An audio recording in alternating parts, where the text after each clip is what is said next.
Amber Johnson, the extra receiver, to join Evans and Godwin. And they move Fournette out of the backfield. And it's a wide snap. Brady trying to fall on it, and he's able to.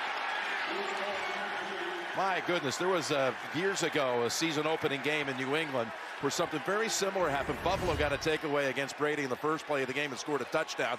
And I don't know if there were flashbacks for Brady, but very nearly a takeaway by the Bills on the very first snap. This is huge for Buffalo coming into this game. You've got to get a lead, right? Every team comes in here, they play on the Buccaneers' terms. Brady goes down, they score, they take the lead, and all of a sudden you get behind in this quarter, and then you got to start pressing. That's a huge play right there. It lost 14. Brady able to recover it, and now looking to sling it. What a stick by Milano on Godwin. And we told you this Buffalo team, at least coming in these first couple of plays, fired up, gain of 6.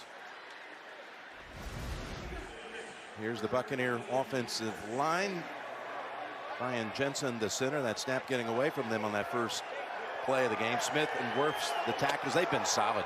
Only 14 times in over 500 pass attempts has Brady this year been sacked. Third down, 3rd and 18. That blocker's out in front. And Godwin has stopped about 4 yards short. Boy, you had a whole brigade out in front of him, but the Bills able to converge, hold them to a 15-yard gain, and it's going to be 3 plays and a punt. That's where the fumble was so big on that first play, because this Buccaneer offense, they just matriculate down the field. They can create big plays. The wide receiver screen that you saw there has really been ramped up recently, and that's helped this offense because it's really hard to pressure now when you can create a big play like that whenever they want it. Pinion is the punter. They got 2 returners back deep for Buffalo. McKenzie and Stevenson.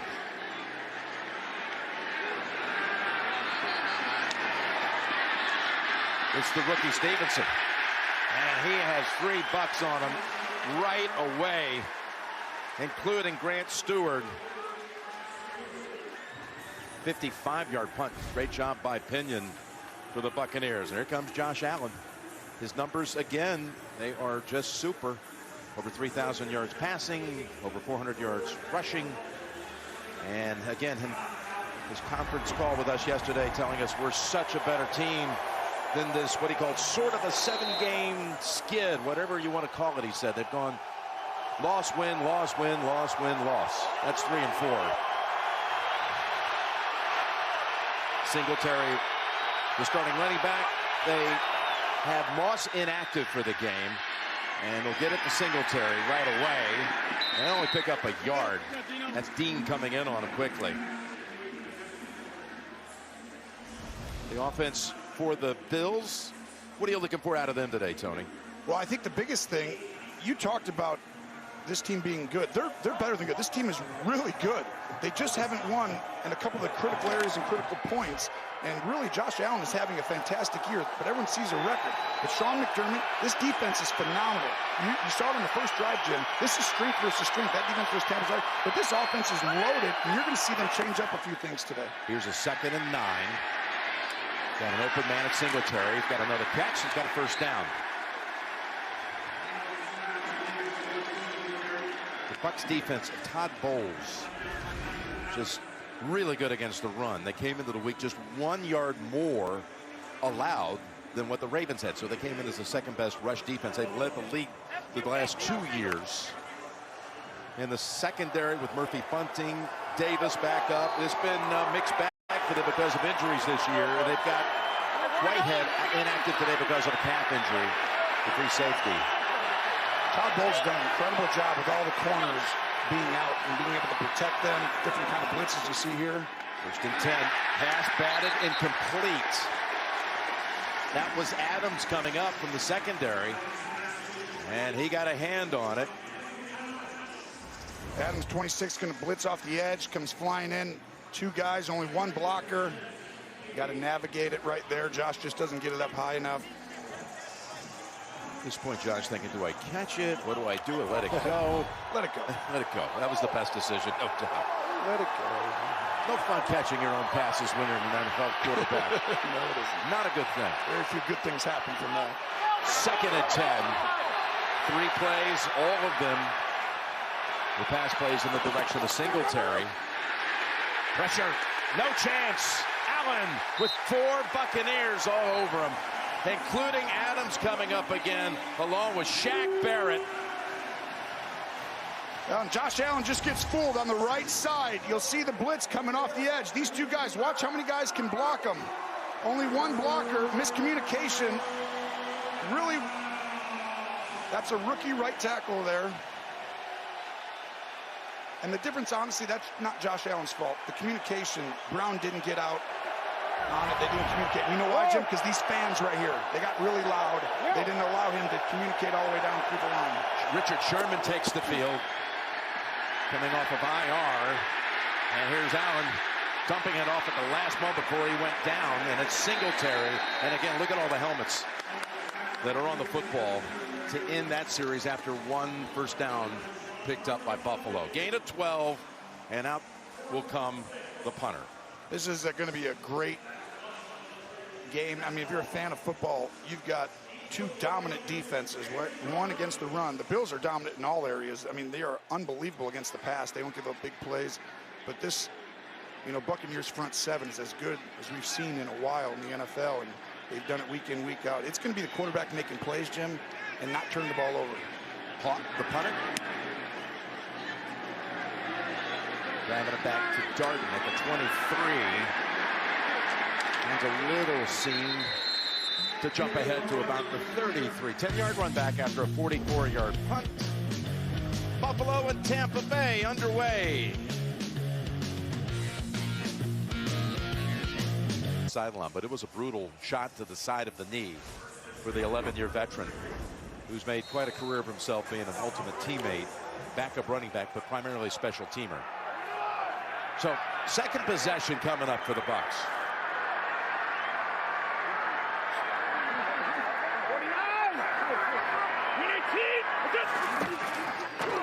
Fournette off that left side for about 4. The Buffalo defense has a lot of things going for it, Tony. Now we know that New England ran it 46 times against them Monday night. They allowed 1 big run. 222 yards total on those 46 carries. Been tough against the pass all year. This one complete to Mike Evans. It'll be 3rd and 2 coming up. Yeah, they're very stingy. They do a great job, and we're going to talk about the disguise of the defense. No one does it better than Sean McDermott and Leslie Frazier before the snap. Tom Brady loves to get to the right play, but so far in this game, like, see this no huddle? That's so that way they can't hide it, Jim. They did the same thing against Atlanta and hurt them last week.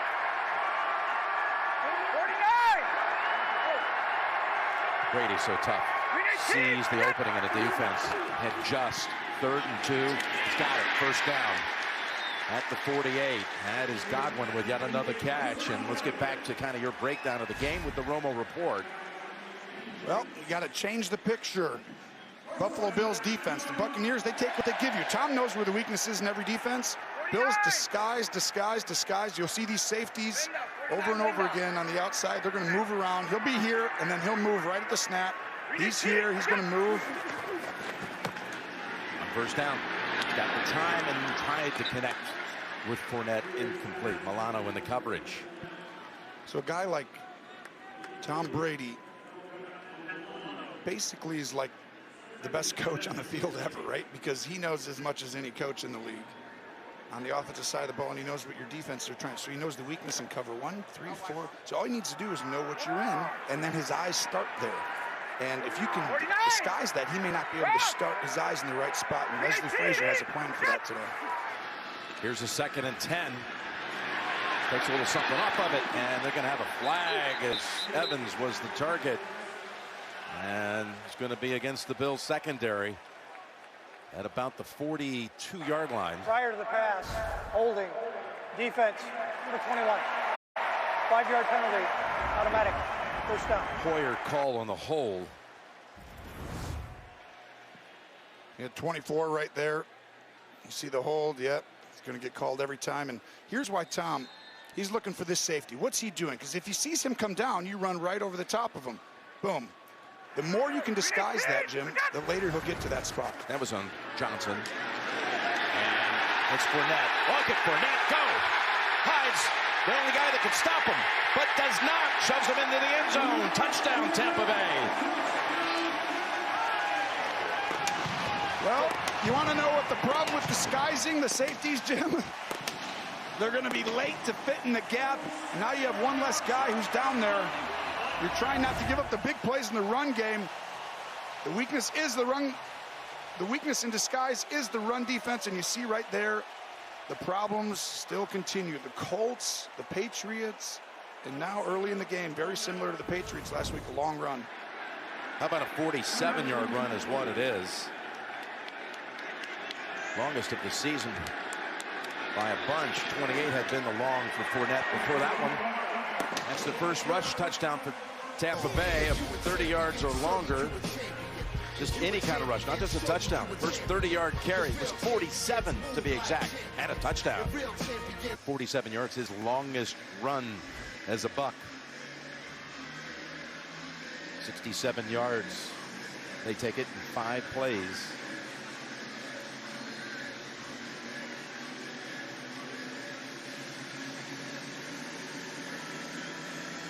They call this guy right here Speedy. Just his second game up. Marquez Stevenson, rookie drafted out of the University of Houston. Same thing that I call you. Yeah. It fits, you know, it fits. To help people affected by the tornadoes, the tragic tornadoes from Friday night into Saturday morning, the southern and Midwest tornadoes, you can help them by texting to 90999 to give $10 to the American Red Cross Southern and Midwest Tornado Relief Fund. Hearts go out to all the folks in that region of the country, Kentucky, Tennessee, Arkansas, just awful. Prayers going up for everyone. Here's a 1st and 10. Diggs, wide receiver screen, trying to get around Pierre-Paul. He's got a gain of about 6. Now you discuss what you thought the Bucs would do against that Buffalo defense. Let's flip it now. What about the Bills on offense? Well, you see first down right there. I like throwing it early and often. They have a ton of weapons, and they need to get back to Diggs, Beasley, run this offense through there. Knox is a really great player. He's going to be phenomenal as he continues to grow up. And I feel like Josh Allen is having a great year. It's just one of those things where it's like they got to just be who they are. It's like sometimes they do a little too much. It's like they can almost simplify it. But throw it on first down. It's really hard to stop this team if they throw it every down. Rolling out with a blocker in front. There goes Allen. Got the first down.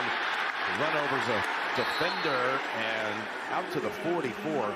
He was running behind Mitch Morris's center and Spencer Brown, the right tackle, and picks up 14. And it's just, this is where their offensive coordinator does a great job, Brian Dable. He actually gets these designed runs from passing formations. Most people get in like running formations, right? Might use it. But this is just like, hey, they're going to throw the ball, and this was a huge point of emphasis for Tampa Bay this week. We got to stop this. They do it so well. It looks like a pass, and they just turn and run it, and they get 15, 20. Obviously, they didn't do it well enough. On first down, they go to Beasley this time. And he's got a pickup of about 4. And I love this because we're talking about one of the great, teams against the run 3 years in a row. Why do we keep trying to do that just to go in there and get 2-3 yards? Throw the ball. Those could be big plays. That's the same as a running play, but you have an opportunity to not go against their strength inside. The only rush so far for Buffalo was that design run play for Allen a moment ago that went for 14. A 2nd and 7.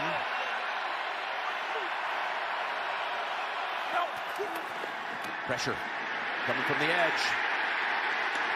And Allen gets sacked for the 2nd time, and again Barrett's in on the play.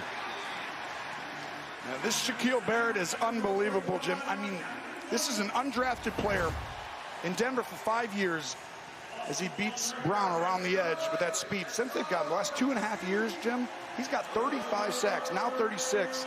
That's tied with Myles Garrett, and only T.J. Watt has more. And think about it. They only paid him $72 million over 4 years, and I say only. That's like $50 million less than what T.J. Watt. The production he's giving them, that's a steal. It's a great job by their front office. Got a 1.5 sacks already in this opening quarter. It's 3rd and 8. Allen's pass, he got rid of it as they were blitzing again. Intended for Davis. And the Bills offense will come off the field again. It's just well done outside. Good technique. 35 Dean, not allowing anyone to get on top, pushing them all the way to the sideline, throws behind, and those early hits kind of add up, you know, as the game moves on for quarterbacks. Yeah, you were talking about Shaq Barrett, of course, undrafted out of Colorado State, and the Broncos, when they brought him to camp, he had some guys he could learn from. He had guys like Marcus Ware and Vaughn Miller. Pretty soon he was in their league. That goes out of bounds. The Hawk punt. By the way, Tywan Jones was back on the field on that special teams play. There he is trotting out of frame. 39-yard punt. Brady and the Bucs got to the end zone in a hurry the last time they had it with one of the legends of the game, another legend of the game. Here's a 2nd and 6. Do you think he gets one today, or you think it's tough? I think the odds are pretty high. You know what's crazy? If all the games, though, this would actually be the game. Buffalo's defense only has given up 8 passing touchdowns all year. That's it. Second least would be 14. Yes. Only 8. Here they sneak. That's an old Brady specialty there. The quarterback sneak for the first down. So if he got 3, though, which is what he would need. Oh, Brady getting up. Look at this.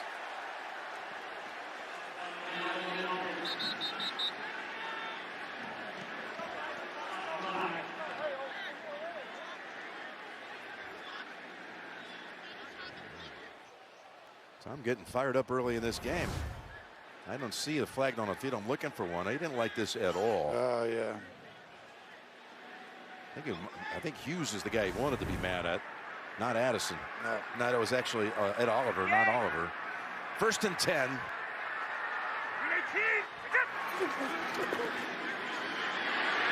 Hughes was coming from the backside. He felt it, and he slides up ahead to the 39 to match his longest run of the season, 13. Tom Brady's going to go ahead and scan the field, slide up. No one has a sixth sense like he does. He knows when to run. It's funny how he does it all the time, right when it's needed. Showing off those wheels once a month. That's the guy we should be calling Speedy. Here's 1st and 10. Gronk gets into the act. Near another first down. You get pressure, find Gronk right away. Everyone's coming out the middle. Gronk's been around so long, he knows not to run the full route.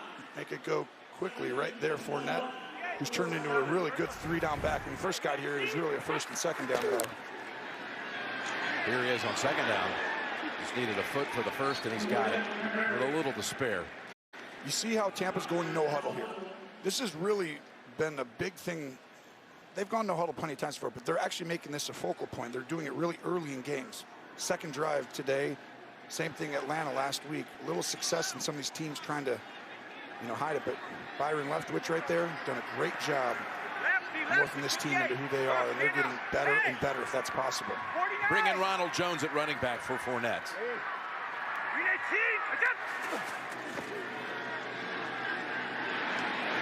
There's Godwin. Slicing through that defense and shoved out of bounds near the 30. His 4th catch here of the quarter. He's coming off a 15-catch game, a franchise record. Tom's going to scan the field right here. Look. Very calm and just comes back underneath. He's looking off all these guys out there. His eyes.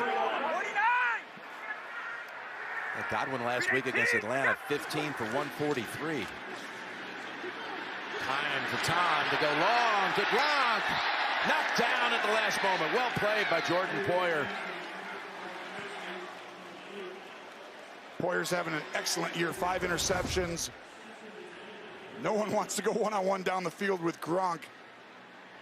Poyer with poise at the end. You notice he didn't grab, push. I mean, there's always a little bit of contact, but he did a good job of not.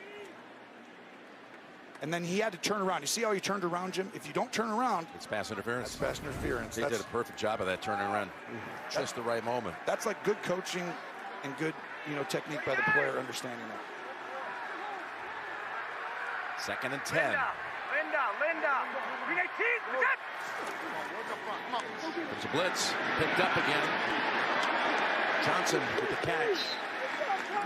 And He's got a gain of about 7. It's update time. Let's go back to the studio in New York. Here's how the Chargers cap a 9-play, 60-yard drive. Yeah, Justin Herbert to Josh Palmer from 12 yards out. The LA Chargers take a lead over the New York Giants 14-7. Back to Jim Nance. JB and the coach, thank you so much. We had a 3rd and 2 here. Bucks driving again. Stepping up, gonna run for it again.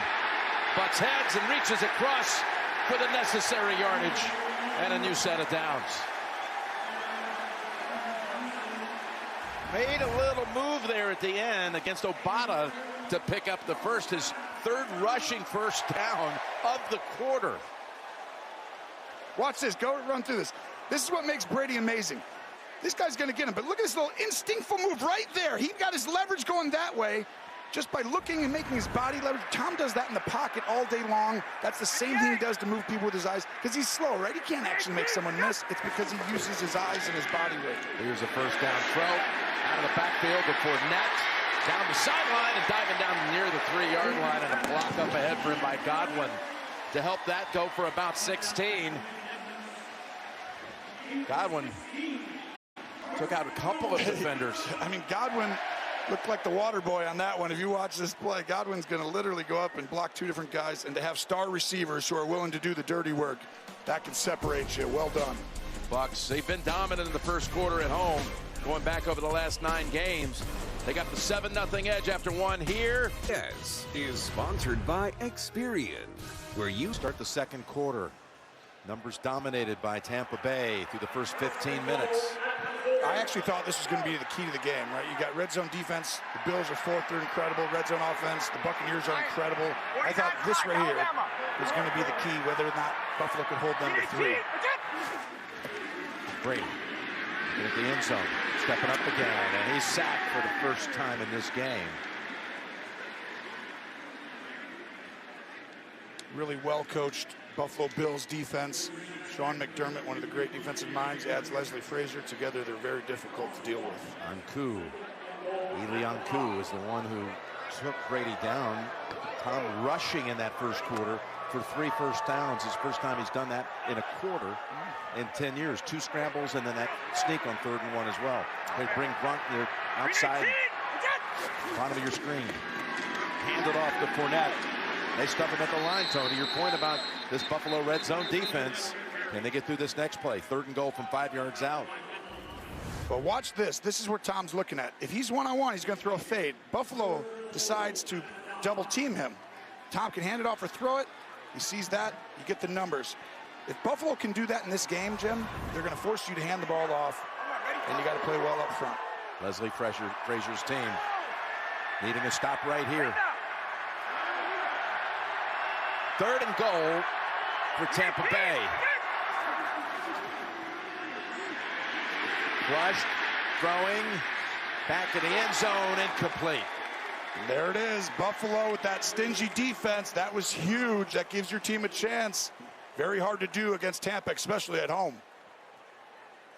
Harrison Phillips, one of those providing the pressure that made Tom leave the pocket. Phillips having a good year. Really, they've gotten a little younger, right? Their pass rush is a little better this year than it's been in the last couple. Getting Rousseau in the first round this year has played well, and just having some guys having a really solid year. And the Phillips pressure and others as well. Johnson on the coverage. That means out comes Suckup for the short field goal that is good from 23 away. With the Bills able to hold them to 3, the defense stiffens inside the 5. They had the ball for 15 plays. Really like on the Buffalo sideline. Well, you see Sean McDermott right here talking to Leslie Frazier, defense coordinator. He's like, listen, I want you to do this because here's what they're trying to do. If we can go ahead and do this, disguise it this way, this should give them trouble, okay? So you get your linebackers coach, your DBs coach, you get everyone over there. You say, now you got to go to your guys and teach them this. So it's within their system, but they're going to go ahead and change a little bit about what they've been doing and try and make it a little bit different than their plan coming in. And that's what you got to do in this game. You got to adapt and adjust within the game. A lot of coaches wait till Monday and say we should have done. That's why I think Coach McDermott is really good. Pinion able to get the touchback in the corner. Here's the AFC playoff picture. Of course, the Patriots on a bye. Tennessee wins, Kansas City win. You got the 3 teams at 9-4. Patriots right now the 1 because of a better conference record. Buffalo went into that game Monday night, would have led the AFC East with a win. Instead, with a loss, dropped back to the 7 spot. This is going to be crazy coming down the end. If you look at in the hunt right there, it's like this is going to have. I mean, wild cards are 7 and 5, and all the other guys are at 6, 7, 1, 2. It's like you have 8 teams for like 3 spots that all could come down to 1 game. First down. Take the handoff from the pocket. He fires it to an open receiver, Emmanuel Sanders at midfield. Gain of 25. Now you'll see the route right here by Sanders going up, stopping inside. Just a good play call versus cover 2. Watch right here. He's going to go up and pause it right now. Josh's eyes are looking right. He's going to throw back over here. Great quarterback play to move him, to create that window and make it wider for him. Buffalo, 11 plays they've run. No handoffs. We set code early and often. I think they're going ahead and doing that. Here's the pass complete to Davis with the flag. He's got Novak's officiating crew. Legal shift on the offense. Number 14 and 79 were moving at the same time. Did not reset. It's a 5-yard penalty. First down. Oh, this is a terrible call. I think that was terrible. I was watching down there. Yeah, Carlton Davis of the Bucs was so watch on that play. So we can't see it here. It happened before that.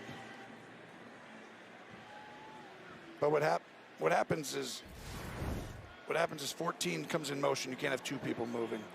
So it's hard to see. It's way before everything, and I think it was a little nitpicky.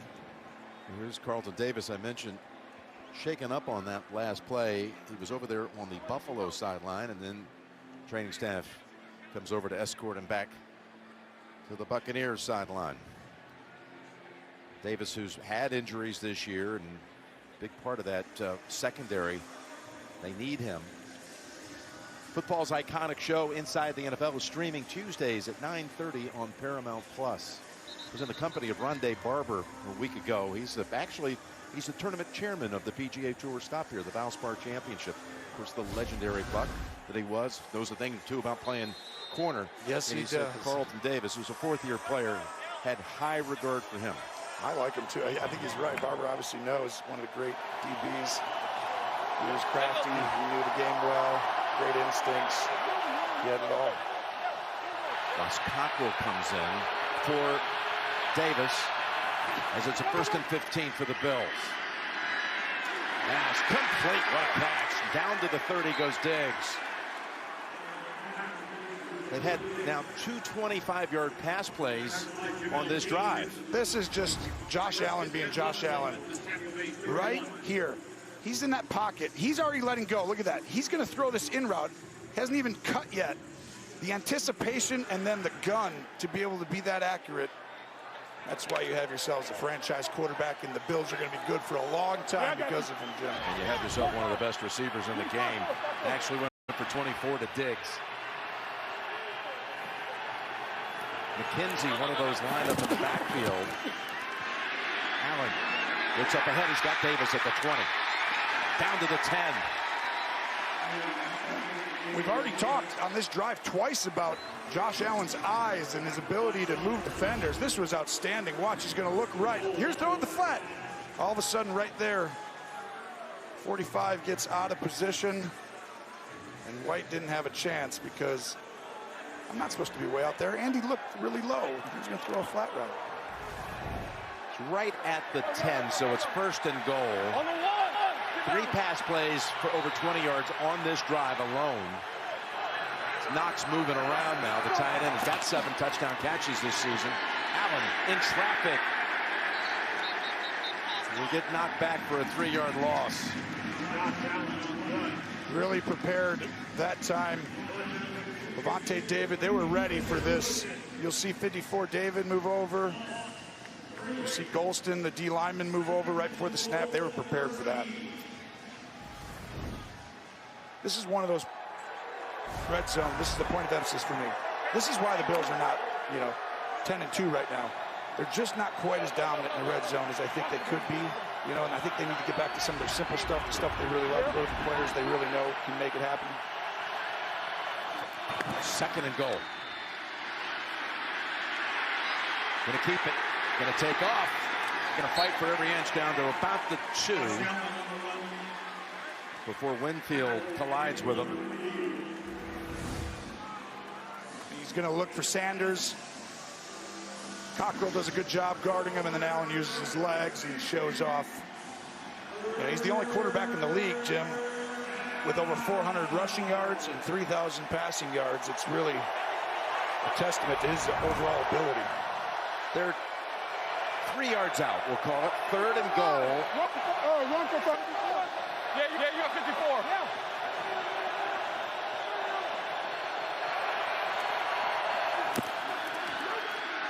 Across the middle and over the head of Davis. They're going to kick it. Going to put points on the board. Great call by Todd Bowles. You'll see 98. We're going to get a guy going right behind him. He's going to rush, right, Jim? He's going to run. Nope, he backs out, and Josh Allen, that's a Todd Bowles special, and he's like, I can't believe, but that's what Todd Bowles does. Confuses you, makes you think something's there, it's wide open, but it's not. Tyler Bass, 21 yards away.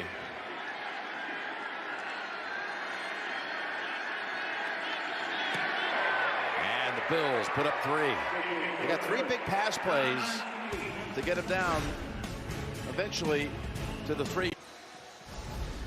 Well, the numbers are similar for these 2 quarterbacks. Josh Allen, Tom Brady. Josh, who grew up down in the Central Valley area, California, huge fan of Brady's. Brady named this week for the 2nd time the Sports Illustrated Sportsman of the Year. Told us this week how his bedroom back home in San Mateo as a young boy growing up, he used to rip the covers off and tape them up on the walls like wallpaper effectively. Never could have imagined someday he'd be just the 3rd ever to be named Sportsman of the Year twice. Wow. The other 2, LeBron and Tiger. Yeah. Yep. So Michael Jordan wasn't good enough to get out twice. Okay, just wanted to make sure. Yeah, that's right. Gotcha. Really, I guess that is the extreme. Here's the next gen stats powered by AWS. No one gets the ball out faster than Tom Brady. He's one of the tops in the league at that, but he doesn't just check it down like some of the other guys who do it. He actually pushes it down the field. And then recently, they've really got this wide receiver screen game going. And this creates so many problems because Godwin's so special at run after catch. And then on top of it, you can't pressure this guy. He gets it out too quick. They throw wide receiver screens. You should not pressure him. Bottom line. And if you do, you got to surprise him when you do it. So, okay, you can pressure him, but you got to surprise him when you do it. Rush 4. Brady has the time and the accuracy to be able to get Godwin, who actually came down to the ground to catch it for yet a 5th reception in this game already. Goes for 23. Now Brady with just a great job of dropping back, looking inside, keeps everyone. See those linebackers right there? They're just reading his eyes. Why wouldn't they get deeper? Because they're looking at Brady, and he keeps his eyes there. Great job. Godwin just went over 1,000 on the season as Gronkowski gets a 2nd catch. Breaks tackles down to the 32. Well, when you play with 2 safeties high, you're protecting outside, but inside, Gronk's going to be one-on-one. And Edmonds, Milano, these guys at linebacker for the Buccaneers are outstanding players, but Brady to Gronk, no one's stopping him one-on-one. Run! Here's Fournette, who scored the game's only touchdown on a 47-yard burst. You were talking some of the statistical things you like when you were scouting Buffalo. They'd given up coming in only 26 plays that went for 20 yards plus. That's the fewest in the league. They haven't been giving up big plays, 2 a game over 20 yards. They did allow a 47-yard touchdown in the first quarter. Yes, and this is like a strength versus strength, right? It's like this team doesn't give them up. This team creates them a ton. Something's going to give. 2nd and 5. And that's intended for Perriman. Ball just wide barely. Tom's a little upset because Perriman kind of took that angle a little bit too high. He wanted him to flatten down to the side, so it would have made a better angle for Tom. Brady 7 completions away from having the all-time record for completions in a career. 7 at the moment behind Drew Brees.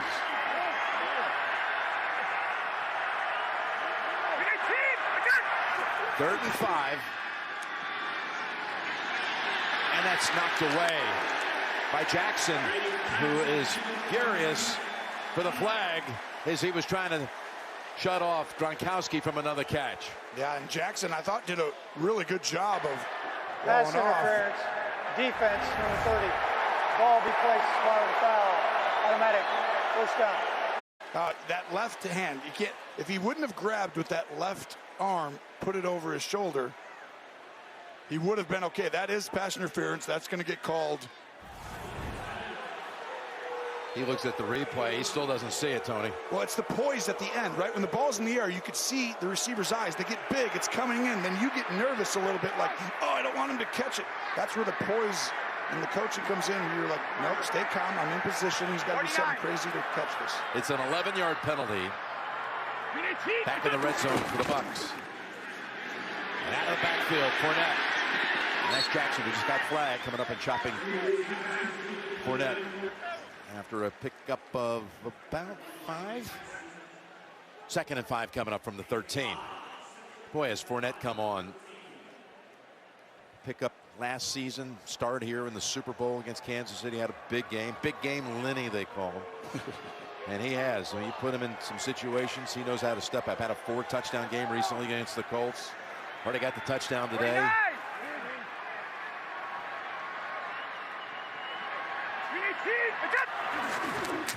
2nd and 5. Ball in and out of the hands of Fournette. Would have had the first.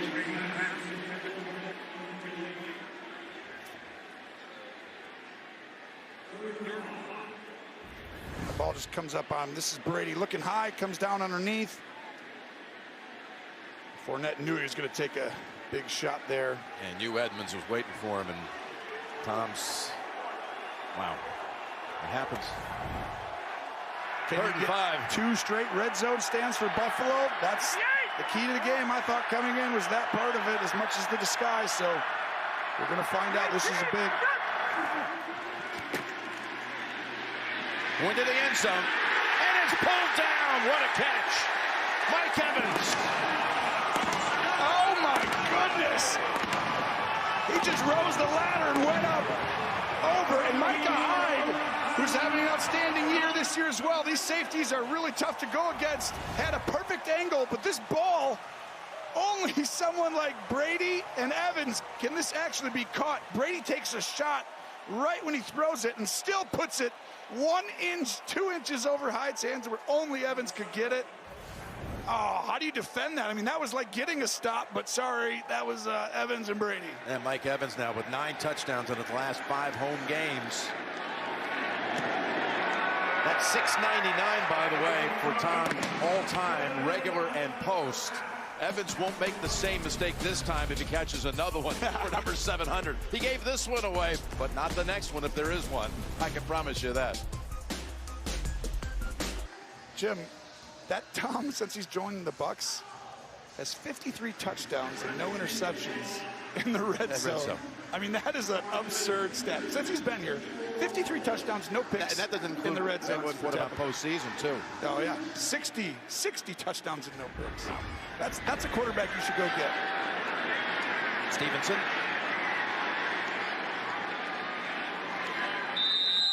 Thrown down by Minter at the 25. Considered the league's most prestigious honor, the Walter Payton Man of the Year Award, recognizing players who have exhibited excellence on the field and their passion that impacts lives beyond the game. This year's nominee for Buffalo is Harrison Phillips. For Tampa Bay, it is Mike Evans.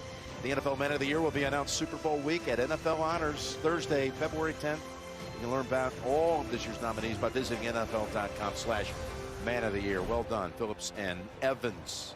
Do so much in their communities.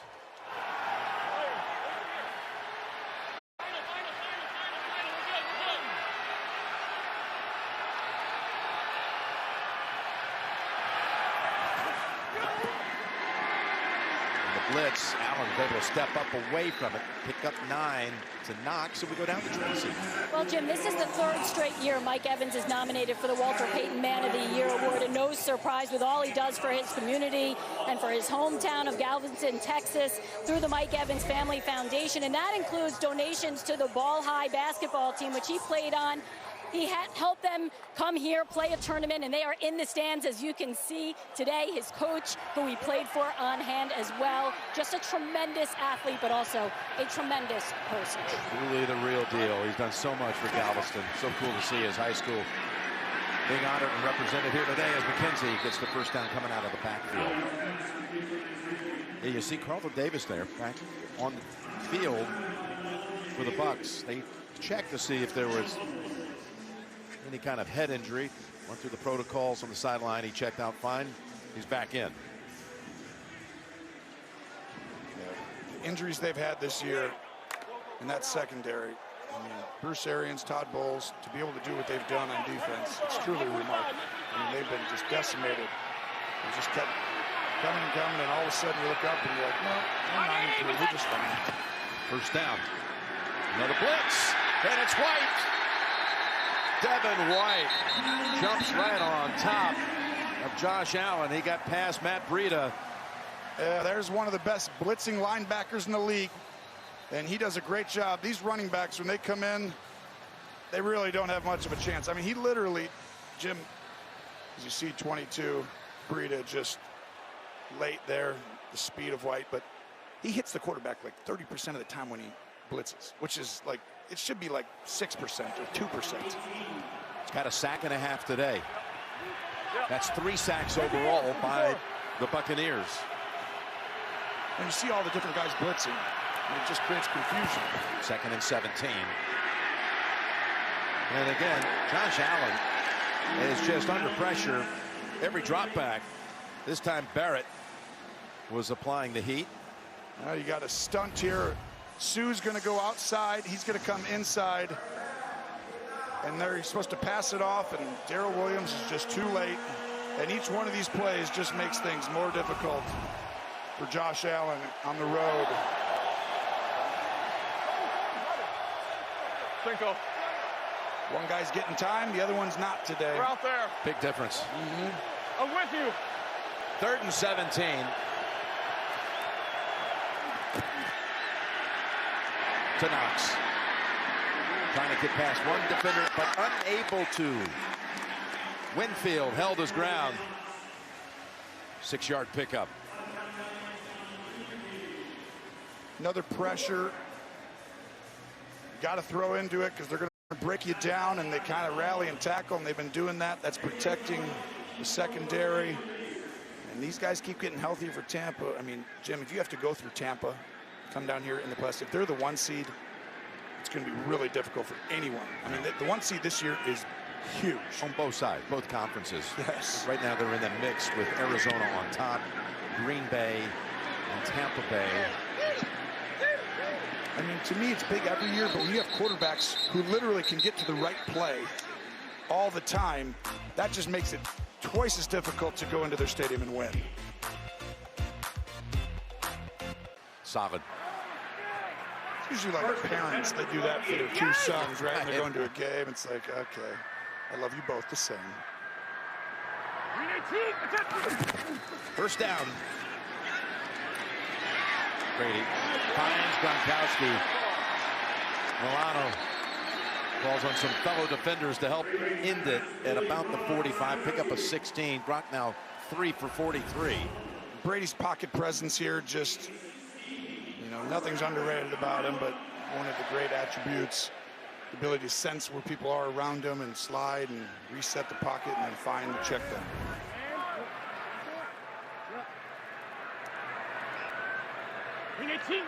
Bucks have scored on the last 3 drives as Fournette runs into a wall, loses a yard. We were talking about the top of the NFC standings as far as the playoff picture.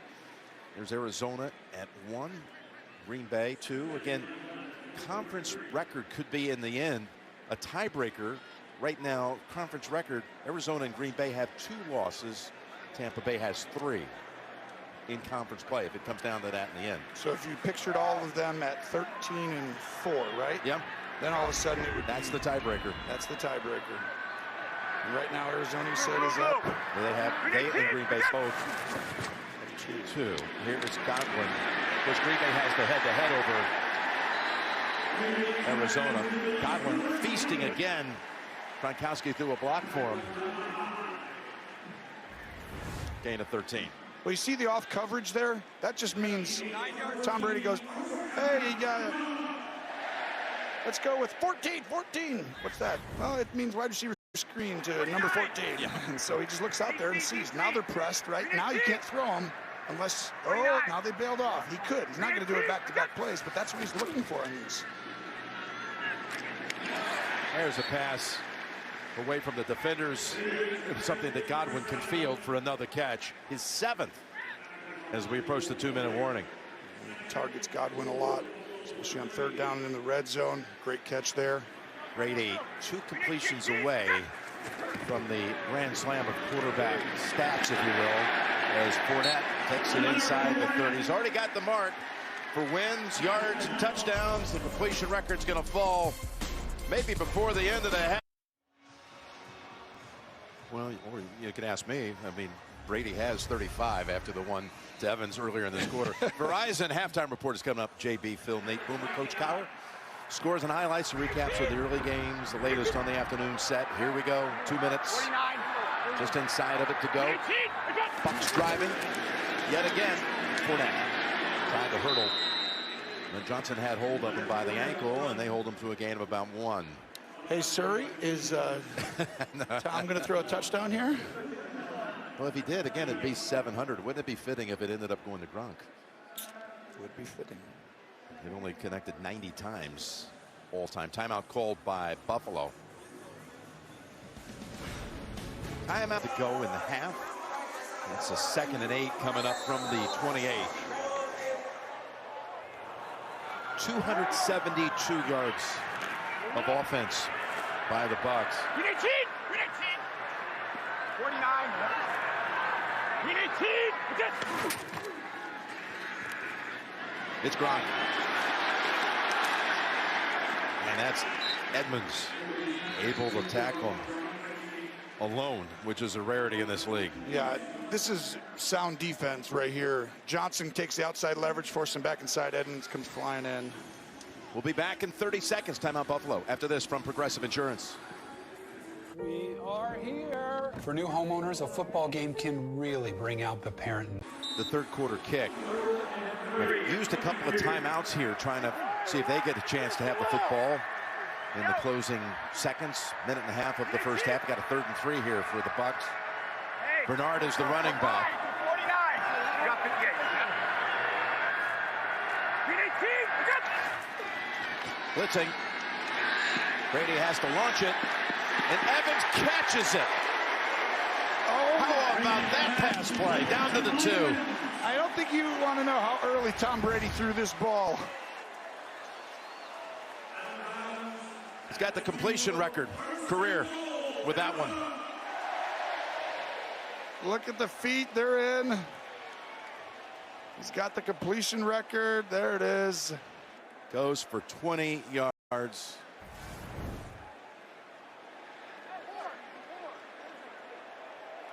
Yep, his 18th completion in 23 attempts. Now most all time. Well, you We're good? going to see that Holds them all. That was crazy. Red Danny, Red Danny, Red Danny, Red Danny. Red Danny, Red Danny. 58's the mic. That's the wheel. That's the mic, that's the will. Here comes something fancy right here. Hand up the middle, Joe. And that's Fournette. It's going to be inches short. And the Bills take a timeout. Their last. And again, we're back in 30 seconds after this. And goal. Well, maybe 2 feet. They mark it closer to the 1. Wells comes in as an extra lineman. Soko. We need TV. The sneak. And the touchdown.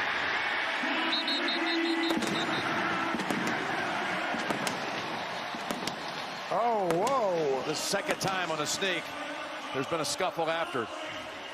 Well, you knew Buffalo was coming in with a little chip on their shoulder. Right now, Tampa's just out-executed, won the line of scrimmage.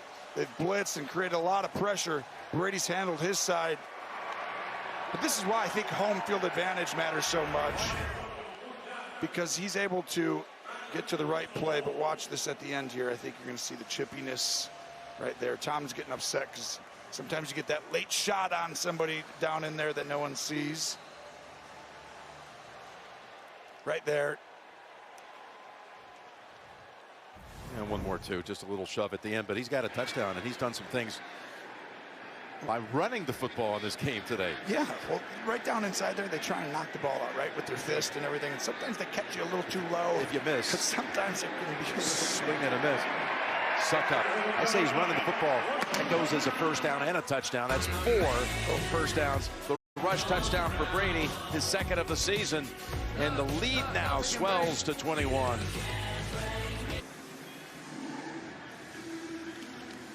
This is against a defense that has done a lot of amazing things this year, and they've had no answers for him today. 299 yards posted by Tampa Bay in this first half. Jim, we've done this, our third game at Tampa this year, and everyone has kind of gone this exact way down here. Well, you know what, actually, if you want to say this year, we'll go back to February 7th. This is the 4th game. They've all been blowout wins. Kansas City. Well, here's part of the reason why. You have a guy who could throw a ball before anyone looks, under extreme pressure, and float it with perfect trajectory, so he could literally see an angle and a possibility. Oh, Jackson Smith, our guy here. Well, he stood in there and took the hit. Look at this. This is how it looked from his angle. And with an ice bag. Out there. Jackson going to get a little treatment. He'll be back. Well done to stay in and take the hit, like you said. Yeah, no kids. We were from Kansas City, Miami, and Chicago. Now Buffalo. And the Bills get it to Beasley. Picks up 11. They have no timeouts. They tried to do just this. Take those timeouts on defense to be given the chance to put something up other than just a field goal before the intermission. And I love this. Flags out. Might be offside against the Bucs. Yeah, it will be. It'll be offsides, but this is a monster drive. Buffalo gets the ball. This is not, it feels like it's crazy. Defense, number 58. 5-yard penalty. First down. Verizon halftime reports coming up. JB, Phil, Nate, Boomer, Coach Cowher, all the scores and highlights. San Francisco, Cincy, what's going on in that game? 49ers leading in the last minute of the first half of that one. All that coming up. Verizon halftime report. This drive right here, I mean, if you go down and score a touchdown, 24-10, you get the ball back. Yeah. Technically, you could still be fine. It just, this becomes an enormous point in the game right here. Off the first penalty of the game against Tampa Bay, Allen able to unload it. Was that picked? Right off the ground. It is an interception, and it's Richard Sherman in his return game with his 37th career pick. That's the most for an active player in the league. Richard Sherman. Well, I think from up here it looked like it's going to stand. Let's see, though, because it was hard to tell. That's an interception, Jim. Hands are under it. Sherman, one of the great ball-hawking corners in the league, but it really starts up front. Brown is having a really tough day, and Barrett has really made life miserable for Josh Allen today. And wow, Buffalo has not gotten overwhelmed like this in quite some time. Their losses have been close losses. Well, they're good. They're a really good, well-coached football team. But this is a different animal, Tampa, right? It's the Super Bowl chance for a reason, and they've gotten better. They know the system. It's why Brady could throw that ball to a guy, because now he's worked with him so long, he can sense where he's going to go 10 steps before he does it. 49. O.J. Howard in the game for Tampa Bay. Brady felt the pressure and took the incompletion.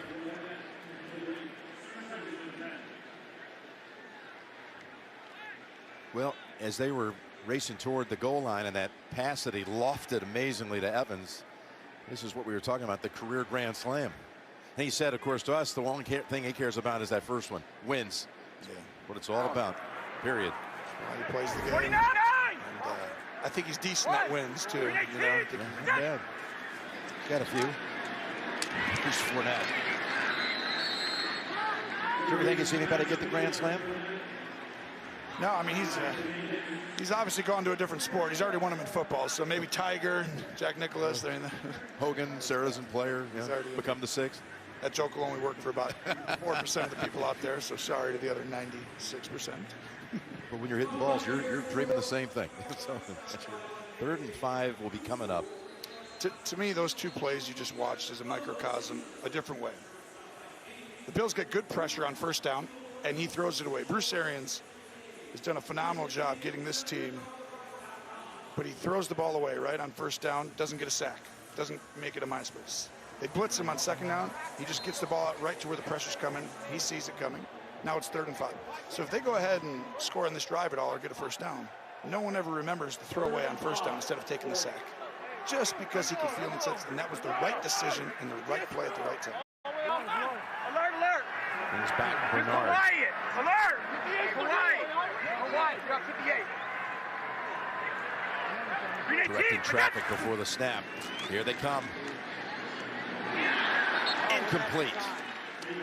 And Brady threw this one just a touch early. This is actually going to be on him because he had him open. Godwin was just starting to change direction. That might be the only throw that I think Brady... Got Giovanni Bernard, who Tom was very excited about signing in the offseason to be an option in the pass game. He's caught 22 balls on the season. He's been a nice addition.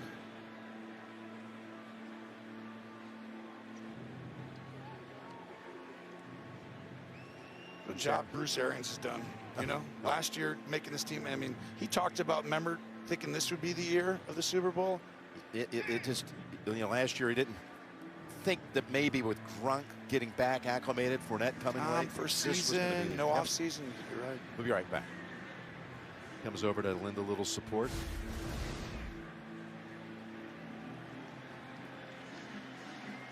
This is a guy that Brady will want to have for sure come the postseason. He's really high on him getting acclimated, and you were saying this as we're going to the break, how Bruce Arians told us in our meeting this week that this was supposed to be the year, and you know, building a defense, getting everybody kind of adjusted to one another, and lo and behold, they win that Super Bowl the first year together, this whole group. And he talked about, he knows how hard it was to go on the road and do that, right? That's just a rare thing. It happens every once in a blue moon, but it happened, and they've just improved and gotten better, and that's a testament to him, you know, keeping these guys in it, because sometimes we have some success, some teams, you know, take a break. They haven't, and really well done. Pinion with his second punt. His first one's 55 yards. Of course, trying to knock this one somewhere close to the 10, but it went out of bounds a little early, actually just to the 20. So just a 20-yard exchange, and they'll have to take Bernard to the locker room on the card. So Josh Allen, 40 seconds, no timeouts.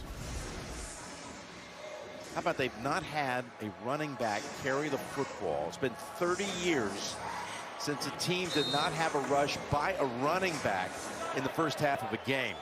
The only rushes have been by Josh Allen. 3 carries, 3 running plays for 21 yards. They get a 4th carry. To me, though, these are rushes, Jim. Yeah, but without a running back touching the football in the running game, it hasn't happened in the league in a game in 30 years. That is crazy. What a great job here, though. Another design run. You think it's going to be a pass, right? Because it's an empty formation after the motion. But really the key, they're 0 for 4 on 3rd down. They haven't been able to extend any drives. The other team's keeping the ball, going down the field, scoring. And that's just been, you know, too many sacks. This is once again, they're still in a position to get points here. Yeah, that 22-yard run actually gave him a chance to do something. That's the 4th play for the Bills that went over 20 yards in this game. But no timeouts. And here they come. Looking down, and Diggs was all turned around. Didn't know where it was. Well, he held him on the play. That got away. You'll see Davis, I think he grabbed his back when I was watching down there. Watch him hold that jersey right there. You see the bottom? That usually, you tuck the jersey, it's automatic normally. Yeah. Sometimes it's like a perfect angle where like somebody who's looking in that can't see Just it. didn't got blocked. But that was a miss right there. That would have helped Buffalo. Now with 28 seconds. Like 20, was that it? Lion. Omaha, set. Here they blitz again. It's Davis coming after him. Oh, last moment throws it away. How many times did they blitz in this game? Do you think that was a late hit? Up here, I mean, I was looking down the field. It looked like they keep blitzing him and catching him right there, but he gets out of it. But the receivers aren't running around right there. He went down hard, but I don't think he pushed him really enough. I think he just kind of fell. He spent some time on the tarp the last two plays.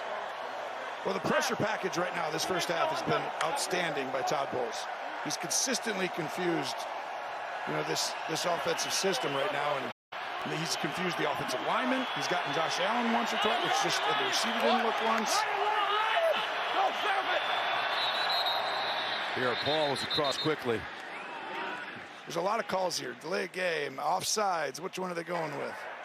Prior to any fouls at the line of scrimmage, delay game, offense, 5-yard penalty, 3rd down.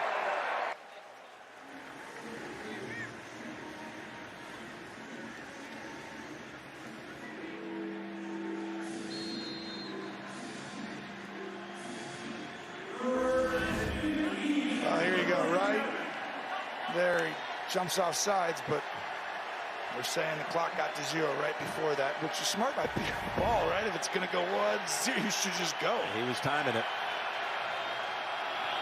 3rd and 15, 21 seconds. Rushing only 3. The 4th coming up. It's White. Gets it away, but out of bounds. That was Diggs. That was a rocket. And now they'll bring out Hawk.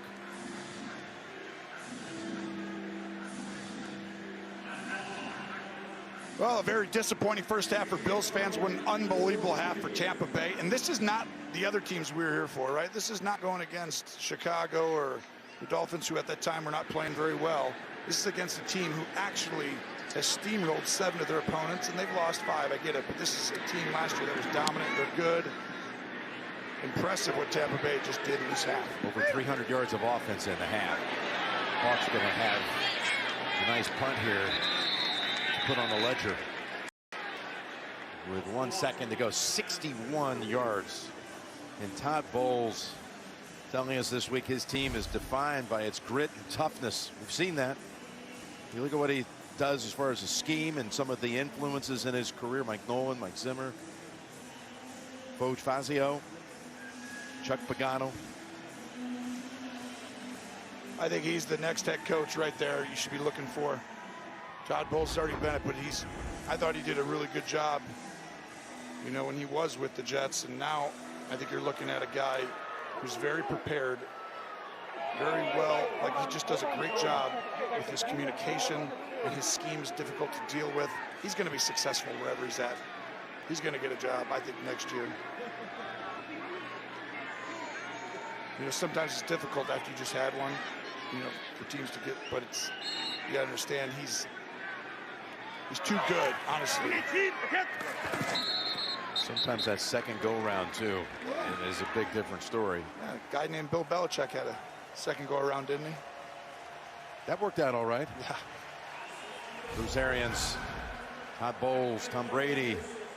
The Buccaneers dominant in the first half. 5th straight home game, leading by at least 20. How about that? 24-3. Halftime is next after these. 24-3. Tampa Bay at halftime. Bills about to receive the second half kick. This season, Crown Royal is supporting the small places that make game day big. Join us to unlock your support at kickoffwithcrown.com. The Bills, Tony, the only team in the league that has not allowed 400 yards by an opponent all season long in any game. They gave up 303 yards in the first half. I think that's going away. I think that it's just been really impressive with what Tampa Bay's done. I mean, they've imposed their will, but not just with the blitzes. It's like their stunts up front. They've called a perfect game on defense, and offensively, they've been so efficient. I mean, this is why I really believe this year it's going to be so difficult to go through Tampa Bay with the way they can play at home, because their blitzes are hard to see, and Tom Brady's unbelievable, you know, having the pencil up in the last swipe at it. He's going to get to the right play. Yeah, so can't stop them. Meantime, they can't stop the blitz and the pass rush. Under siege, as you heard Coach Cowher say, clearly the more physical team is Tampa Bay, as you heard Phil say from the studio. And let's go to Tracy. What did you hear at halftime, Trace? Well, Sean McDermott just struggling for the right words, very emotional in terms of trying to describe that first half as they were getting beat at the line of scrimmage on both sides of the ball. He said offensively they will change some things up, but Josh Allen needs to get the ball out quickly. He said defensively they are just playing into Brady's hands. They need to win on the early downs and get some pressure on him. And then a few injury notes. Emmanuel Sanders out for the game with a knee injury. Gio Bernard and Jamel Dean, who's dealing with an illness, they are both out as well. Bernard has a hip injury, Jim. Okay, here's Allen on first down. Thank you, Tracy. Goes to Davis. We will see more snaps now with Sanders done for the game. And here's the quarterback look. That late first half pick thrown by Allen, who just never had time to breathe in that first half. Meanwhile, Brady throws for a score, runs for another. And part of that is getting the ball out quick. Sean McDermott, Tracy just told us right there, it's a great job, because that's what I believe is the only way they can come back here. The pressure has been too much. Even when they don't blitz, it's been too much. It's overwhelmed this offensive line. So your plays need to call plays that actually are, oh, they're blitzing on every play. That'll give you a chance. Again, it's a peak. And it goes for just a yard for Allen, running into the arms of Levante David.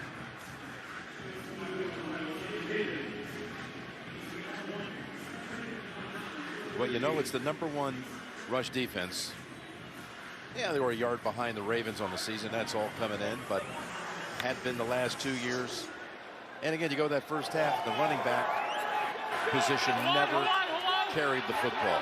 I don't mind not doing it on first down, right? Because you know they're playing for that. But on second and third, you got to sprinkle it in just so that way the pressure is not extreme. There's the catch by Diggs. He tried to dive under the tackle of Adams. Diggs, by the way, earlier in this game became the 3rd player all time with 200 receptions in the first 2 seasons with a new team. Yeah, I know they target Diggs. I really think when they're at their best, if you pressure, you get the ball out quickly to Diggs or to Beasley. Just throw it to them right away. And if a team's not pressuring you, that's when you can actually do all the rest of the stuff in that first half. But all these guys up in here, Jim, when they're all up on that line, it's like you got to figure out what you're going to do right away. Here they come again. Got it away quickly. And look at that tackle by Murphy, bunting on Davis. Tried a little pick route. Unsuccessful right there. At least they had a couple of good plays coming out at a half, but can't waste these opportunities and drives right there. I'd be tempted to go for this right now. You know, there was a hesitation before that punting unit was brought out, but it's 4th and 3, and McDermott brings out the punting team. It'll be the 5th punt for Hawk already. Oh no, it's a fake. They go with the fake, and it's Breida tripped up and stopped. That was Patrick O'Connor, who was not fooled. Well, this is one of those positions on the field as a defense. You're saying safe defense, so you don't rush everyone. And you see 79. You got a short field for your first drive of the second half.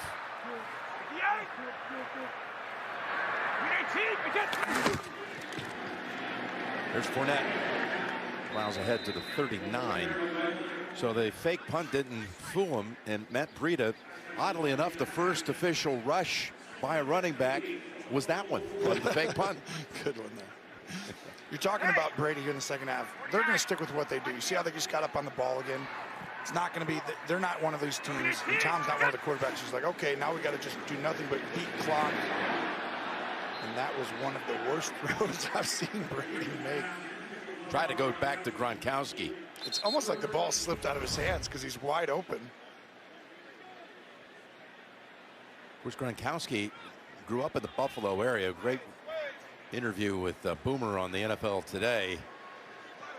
Getting some more background on those days when he was living in Buffalo and living and dying with the Bills as a young lad and pretending out in the yard with the family, always playing the role of Eric Moulds. He outgrew Moulds' position a little bit. Yeah, I think they're playing the role of the kids now, Rob Gronkowski.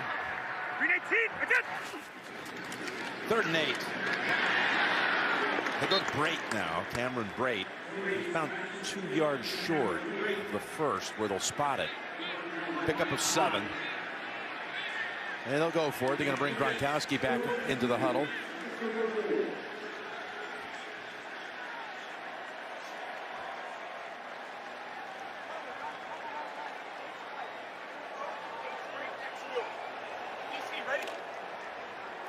This is not a short one right here, right? This is really got a tight end in the backfield.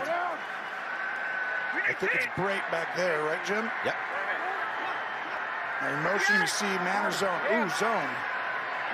Come up the middle, throw it right away. Ball bounced up into the air, and it's still tipped, and almost able to get to it in time was Micah Hyde, incomplete. Well, this ball's tipped by Edmonds, who's blitzing and saves. There's a flag in the secondary here, Tony. Well, the ball's tipped, so you can't really have a flag, right, Jim, if you pass interfere someone, which they probably called, but there shouldn't be because the ball's tipped.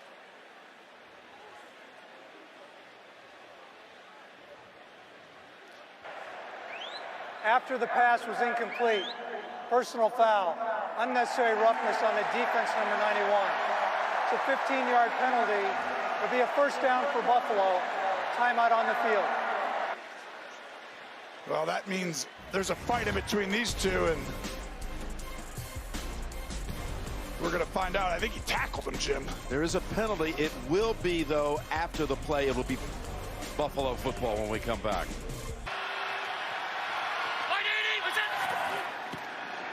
Here's a carry by Singletary. Look at this run. All the way out to the 48. Well, this is why running the ball is good. They've used this pressure multiple times today. 2 guys off the edge. Pause that right there. Boom, off the edge. They come off. And you see this hole. He's going to go up and cut back. But because they pressured off the edge there, Jim, you were able to just send him by. He can't come in and fit a gap. Great start for Buffalo. And how about if that interception, Corey would have made it, it would have been called back. Mitch Morris with a great block on that last play. Here's Diggs. Able to get it down to the Tampa Bay 39. It was Ed Oliver taking on Ryan Jensen. Right down there. So watch. Ed picks up Jensen and tries to, what do we call it? Double leg takedown. Yeah, it's a wrestling move. Pins him. Got a friend named Andy who's big into wrestling. So he's actually doing great in wrestling. 2 good plays by the Bills to start this drive from their 19 to the 39 of Tampa. And Allen seeing Devin White coming after him again. Just throws it incomplete. I like the Bills. I mean, this is starting to make me think they're having a chance. That's a screen, and it's a good job throwing it in the dirt because really Tampa Bay was just prepared for it, and one guy wasn't fooled. But they're trying to get the ball out quick now. They ran the ball against a pressure like, you know, you can be prepared for since they've run it 4 or 5 times. Good start to the half.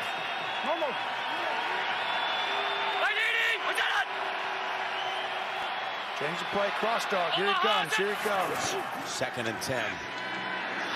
Just a little out of reach for Beasley. When you've been pressured as much as Josh Allen has today, Tony, how much after a while does it just change the way that you feel a flow as a quarterback? Well, it definitely affects you, and this is where systems matter so much. On the road, it's very difficult to change a lot of plays. Change the offensive line, their technique, who to block, change the receivers, their routes. But when you're at home, you can just literally say, hey, 5 down, 52 over here. Hey, guys over there, X, boom, boom. Set up. On the road, you got to go up and tell these guys, look at one guy. The communication is much more difficult. 3rd and 10. trying to pick up their first third down conversion, and they do. And this is what I say. If they pressure, throw the ball to Beasley. Oh, they marked it short. Oh, he easily had that, didn't he? I thought he did. Yeah, this one, I would challenge this one if it's not a first. But good job getting the ball out quick, right? Wow, that's a hit right there. Let's see where you think he's down. I would challenge this if it were me. No? Ooh, I think you might have a case. It's really close. Fourth down, so they're now 0 for 7 on third down. Oh, shotgun. Fourth and a yard. I'll give it to him. QB powered. He's going to run right. Allen has it. He has, I tell you, he's taken some hits today. The sacks, half the passes that he got hit after releasing it, the times he's run the football. Watch 79, Jim, right here. You just called it. 79's going to pancake Devin White right there. Spencer Brown. Good job. Hadn't been great in protection tonight, but you see, put White on the ground. Yes, but these runs, you can see why teams have to prepare for this, you know. 6 for 47, rushing for Allen. Who on first down tries to go with the screen, and Knox has 3 Buccaneer defenders on him, including Devin White. White and David, the linebackers, sniff out screens all the time. Just great instincts.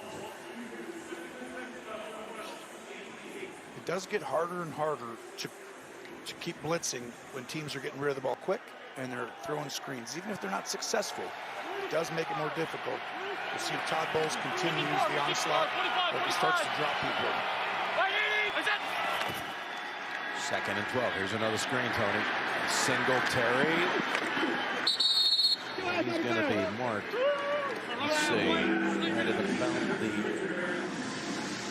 18. Gain of 9. And a 3rd and 3 on the way. Well, if you're Buffalo, as a fan, you got a little sign of life right here. You're just starting to feel a little momentum. Third down conversions today, 0 for 7. But they did get the fourth down.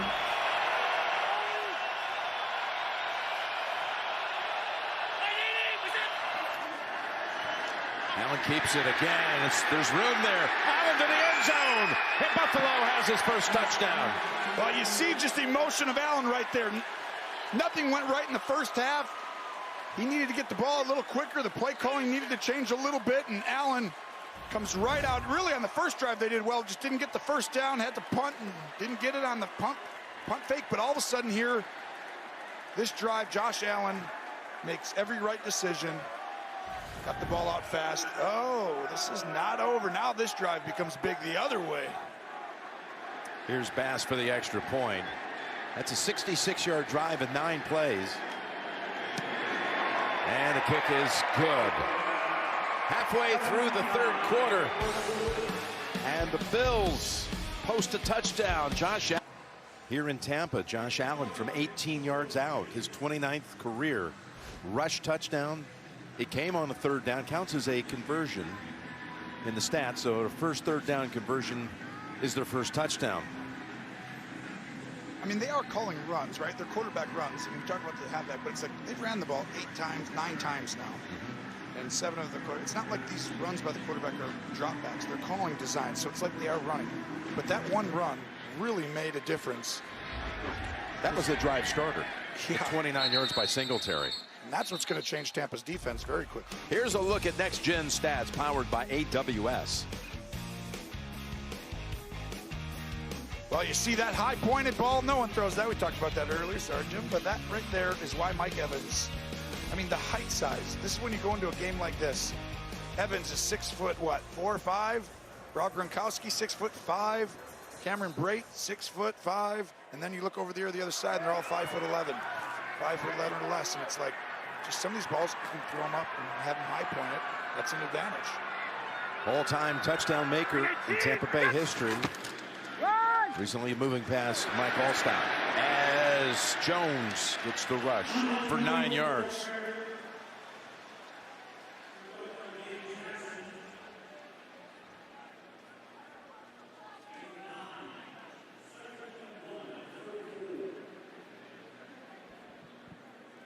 You talk about trying to defend this offense, and you just got the impression, talking to Tom last night on the phone in our production meeting, they realize that they're harder to defend. Red zone plays, third down plays, hurry up. The system's in sync. It's the nuance that everyone's able to go to. As Jones is near that first, I believe he's got it. So the biggest thing is, you know, let's see if I can get this right here. They're doing trigonometry when everyone else is doing what do you want to say? Minus and multiplication tables, simple addition, algorithms. There it is. Okay, gotcha. He's algorithm. But what's really happening, honestly, is that he is allowing everyone on that offense now, having been here for continuity. They run it again, third straight play. The continuity of this, Jim, it allows them to know what Tom is thinking, so that when he gets to stuff, the communication is so much faster. So the big thing is when they go on the road, they're able to still do the same stuff they do at home through eyes, just a simple like touching of his helmet, right? It's a simple like, oh, you remember this? So once you go through it enough times, everyone's seeing the field and they can go to the next level, the next level, the next level. So they're not just stuck with the play they called in. He's always getting to the right play, which is the right looks. And that's where everyone else has to be able to go with him when he changes it. It's a 2nd and 12.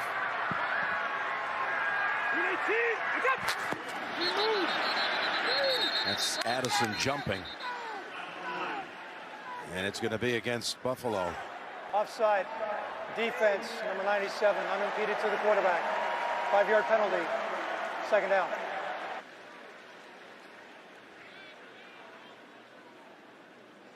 This is a defense that Coach Frazier's squad 2nd in the league in takeaways, coming in 2nd to the Colts. They haven't had one. They've nearly had one on the first play of the game when the snap sailed wide. And then the tip ball earlier in this quarter. I mean, both these defenses are in the top 4 or 5 in the league in turnovers. That's why. 2nd and 7 going deep. Gronk almost reeled it in. Poyer was there to help make it even more difficult. And this is why it's hard to throw the ball. They don't give up a lot of big plays. This Buffalo defense has outstanding safeties. And you see Poyer's in great position. Just the size is different. What a throw, and almost an incredible catch. He almost David Tyree'd it. Yeah, that's true. Look at this. But you see, like, that's covered. Only Tom, maybe a couple other quarterbacks, and Rob could actually have that. The size matters. But Buffalo has a chance to get this back right here. Can that be a verb? What's a verb? Tyree'd. 3rd and 7. Diving attempt falls incomplete for Godwin. There's 2 uncharacteristic throws by Brady in this half. Let's see, the ball's going to come right in over that middle of the field, and I think he's wide open right there. And that ball just kind of tailed on him and came off. And I still think he might have been able to make that catch. Pinion. End over end. Stevenson dropped way back. Nowhere near it. Ball settles down at the 23 after traveling 39 yards. Diggs and Allen, can they establish another drive against Brady and company? Can they play the role of the Grinch here on the road? Got ground to make up. We're back with the Bills. Last time they had it, they drove for a touchdown. Defense just made quick work of it. There's Breida to the 28. This game marks, for our crew, where does the time go? Our 100th broadcast together since opening up in Nashville in September of 2017. It's gone by a whole quick. lot of fun. Gone by quick. Unbelievable crew to work with, too. Proud to be a part of it with you. Proud to be a part of it with you. Thank you. Thanks everyone at CBS. 100, it's been like a family here. We've enjoyed the heck out of it. Amazing time. 2nd and 6. There's Breida again. He's got a running lane, and he's got a first down at the 40. By the way, we thought this 100th game would be a battle, and it's hadn't been up until right now. Getting the run game going. But a lot of the reason the run game gets going is when you can calm down the other stuff and have them defend both things. And a short passing game is always important against teams who blitz. It allows them to stop. And we're going to find out right now. Is he going to come on the edge and start coming again? Yes, here they come as Allen takes off. Once he got past the blitzer, he's got another 5. He's up to 71 yards rushing. Well, he's up to 71 with some great design plays. And you see not a lot of teams other than Baltimore run these quarterback runs that are literally like you're running the football. It's not like fake the handoff, possibly throw it. But Josh Allen reads it correctly, sees it, and a couple of cool plays right there. 2nd and 5. Ball tipped and complete. That was Vea got a hand on it. Since Tampa Bay went up 24-3, the total yards are 101-10 Bills. We'll have a 3rd down coming up. And you're coming. You can already tell the difference, Tampa, right? That last one was a run pressure, but 2 of the first 3 plays had no pressure on it, and Josh having been hitting people around him all day, just a little bit too quick to get through the stuff there. He had a little more time. But I can't imagine that Todd Bowles isn't coming after him right here. I mean, to me, you got to figure out something down at the bottom of your screen and get it out quickly. Out quickly to Singletary. Needs to try to get past David, and he cannot. Great tackle by Levante. What do you do now? 4th down. Looks like they may go for it here. Yes, I'm going for it. I mean, the possessions are getting shorter and shorter in this game, and Tom Brady's not. At some point, he's going to actually take his team down and get a field goal, probably, and nothing else. So you look at that really quickly, and you're like, we at least need 3 possessions. We can't just go ahead and hope we get 4. Oh, at the last minute, they're going to bring out. Of course, they're not going to. Oh, I don't like this. And you can't now fake it because you just did it. You know, you can't do the same thing again. This is how you should have done it last time, though. You're going to go for it, then you run them on, and then you fake it really quickly. And now the 5th punt for Hawk. Fair catch signal. Made it to 10. You're asking a lot for your defense now to keep your offense in the game. They've given you 2 stops already in this half. Wednesday, the season finale is here. You can find out who will be the sole survivor and win the $1 million prize. And then after the big reveal, take a deep dive into the season on the Survivor After Show, immediately following the Survivor finale. That's Wednesday, 8/7 Central on CBS. You're right. How many times can you ask this defense to continue to keep Brady and company on the field for just a short amount of time? I mean, it's one thing because they pinned them down. So it's like if they can give up, obviously 3 and out or just 1 first down, you could make the argument for right decision. But if they keep this, if it's 5-6 minutes, it's just that there's not enough possessions as it gets lower and lower in the game, especially against a quarterback who's very efficient on 3rd down. That's Fournette with the carries, now over 100 scrimmage yards in the game, including the 47-yard touchdown to put up the game's first touchdown. Taking their time with it. Well, when you're in your own end zone, that's not the time because you really got to protect everyone, right? Like this is where it gets. You're not going to get spread out and do all this stuff. You got to be able to show run or pass. 2nd and 8. Caught Evans. First down all the way out to the 35. So they get out of that jam back near the 10-yard line. That picks up 24. This is where Brady missed. Remember earlier? Well, not this time. Perfect strike. He's not going to miss that many. He got off the field because he missed on a throw to a guy who was open last time, and that happens in football, but that's not going to happen a lot to number 12.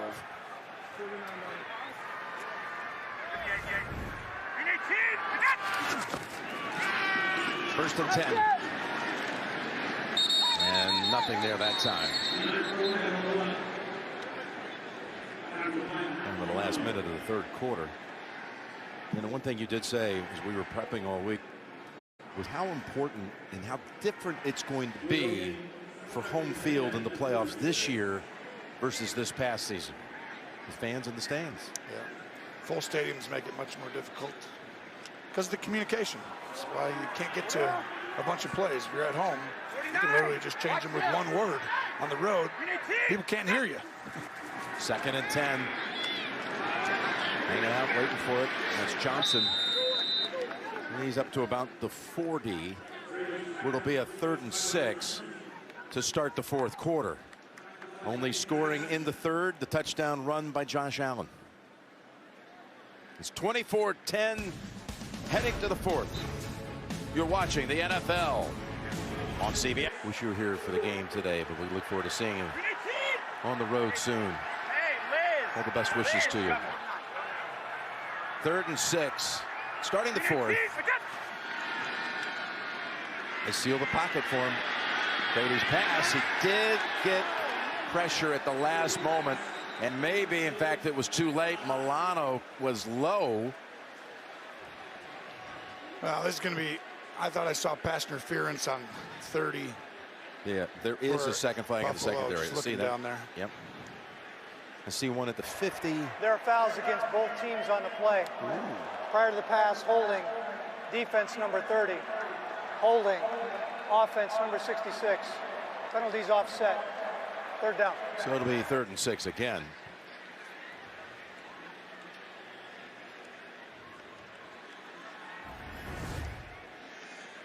Here's Milano coming in. That's what people were thinking about, a low hit.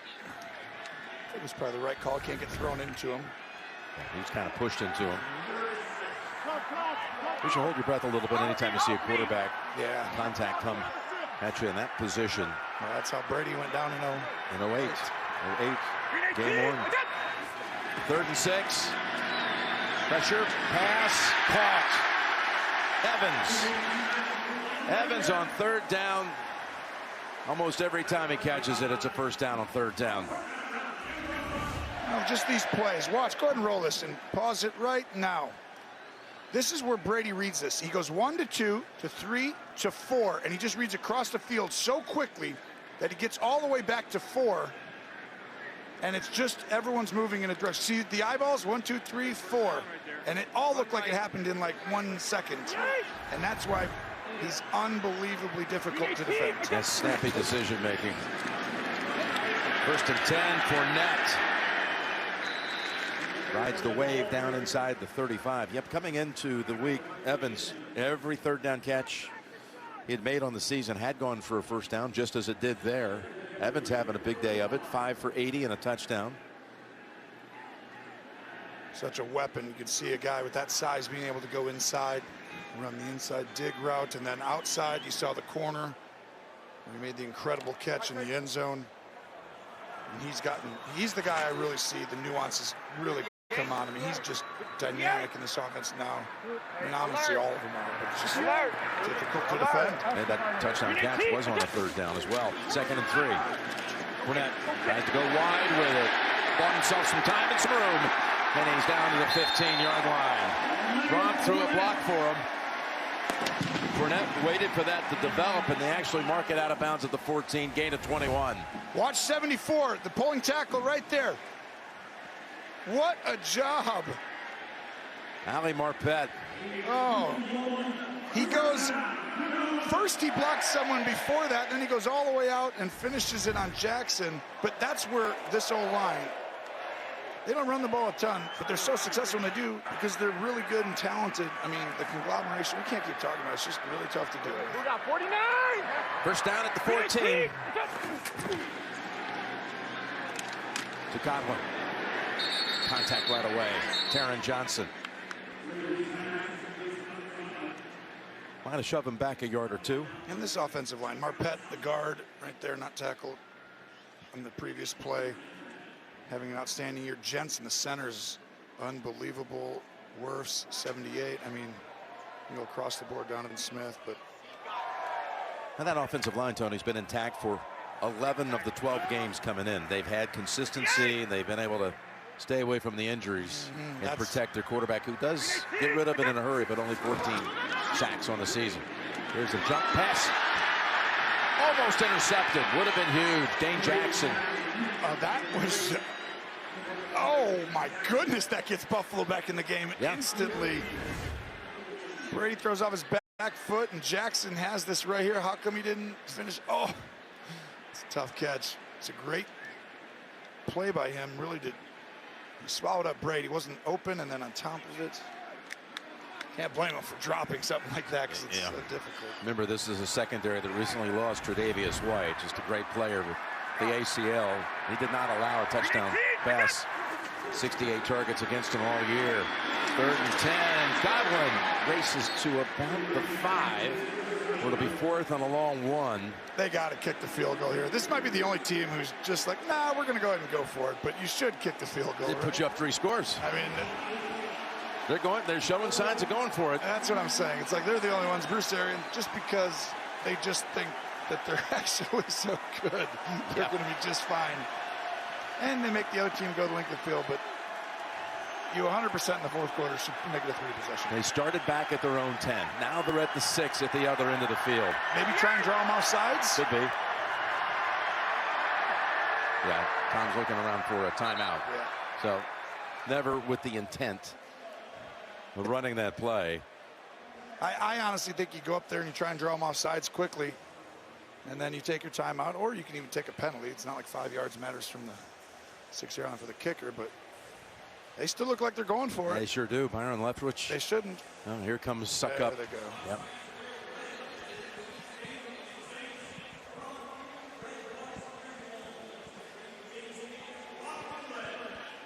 Suck Up with 1 attempt. It was just 23 yards out. He's getting a chance at another short one.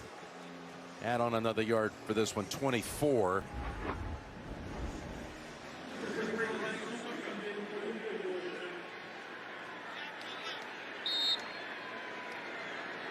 And that's it. He got a chance just on the math. Put him up 17 if he makes it with 11:24 to go.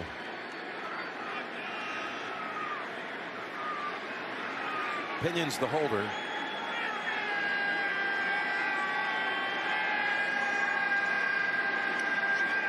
And that kick. Chip shot. 27-10. They drove 84 yards in 6 minutes. Stevenson hoping to get a chance to turn on the afterburners. They had 3 kick returns for touchdowns in college at Houston. Caught 22 touchdowns. He's only up for the 2nd time this year. He's had a lingering foot injury after being drafted back in the spring in the 6th round.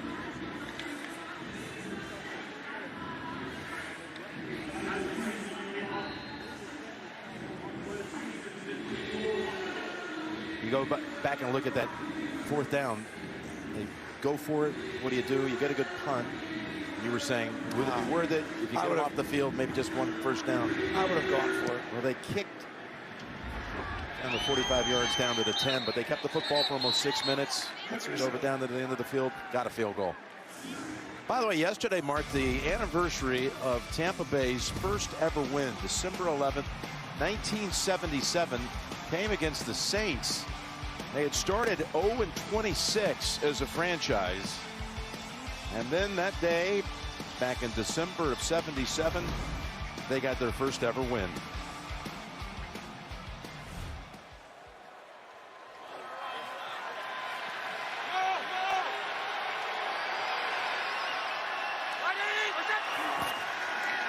Here's Allen. As it has been all day, they're after him. There's Knox. He's got a pickup of about 4. Yeah, this is how you talk about the 2 Tampas. You see Coach McKay, Gary Huff, those early days. Their first 2 games in franchise history, they got shut out. Their first points ever as a franchise came against Buffalo in the 3rd game on a field goal by Dave Green. Steve Spurrier was the Bucs quarterback. There's Diggs. But as lean as those days were, they're feasting these days. Those 2 years, distant memory. All those years, you know, they're just now getting some of those season ticket holders to come back. Exactly.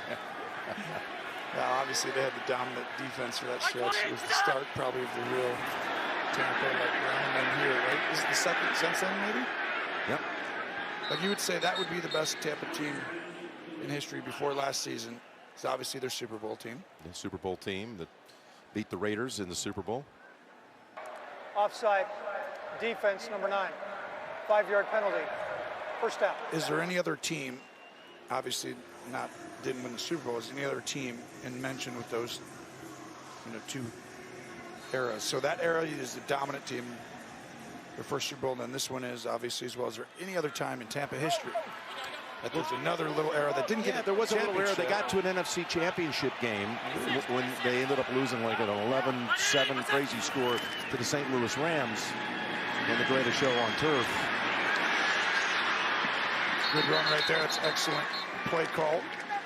But yeah, that's the same. That's the same era I'm saying, though, because that's the same team. I mean, they have different players, but it's like that was the same coaches and predominant best players. But I think '79, Doug Williams, they made the NFC Championship game. Yeah, that is. That's what it is. Okay, Singletary. When he's run the football, he's had a 29-yard run and an 18-yard carry. Averaging 23.5 yards per rush. How about that? Slice it another way as Allen, look at him go. Is he getting up? I'm always scared right there at the end because that one looked like it was just enough. Yeah, he's came up on his left. But you see, he makes everyone go, gets White and everyone to go, but just that move on 26, just shaking Adams, and then you can see the rest. But right here, that always scares me when your knees go down right like that. But how about the way he switched hands as that ball was close to being knocked out? I would try and take a shot right here, something right, look him off one side and throw it right back to the other. Look left, fire right, look right, go left. Down the middle, and it's a touchdown by Dawson Knox. His 8th touchdown of the season. It came into the week tied for the most touchdowns by a tight end in the league this year. And the pride of Brentwood Academy in Brentwood, Tennessee, is another touchdown for the Bills. Well, and this is great. He actually looked off the corner on the left. So he didn't look right back left. He looked left and then came back and throws a seam right down the middle to Knox. But it's a perfect call. That's what I said. You take your shot right there. It's first down. They're going to come up. You're on the ball quickly. What a big-time drive. It's not over, Jim. You talk about quickly. That was 2 minutes and 13 seconds down the field, 75 yards to the end zone. So the offense has come to life in the second half. Allen to Knox, and they're back to within 10. NFL on CBS is sponsored by Amazon, where you can find epic daily deals. Royal Caribbean, rise to the vacation, come seek. And by State Farm. Like a good neighbor, State Farm is there. Some of the old flashbacks from the 11 prior meetings. Seeing some of the old names of the past, like Doug Flutie. Tampa Bay has won 7 for the first 11 matchups, and they're taping up the Josh Allen ankle. He got injured on that scramble, the play before he throws the touchdown strike to Knox.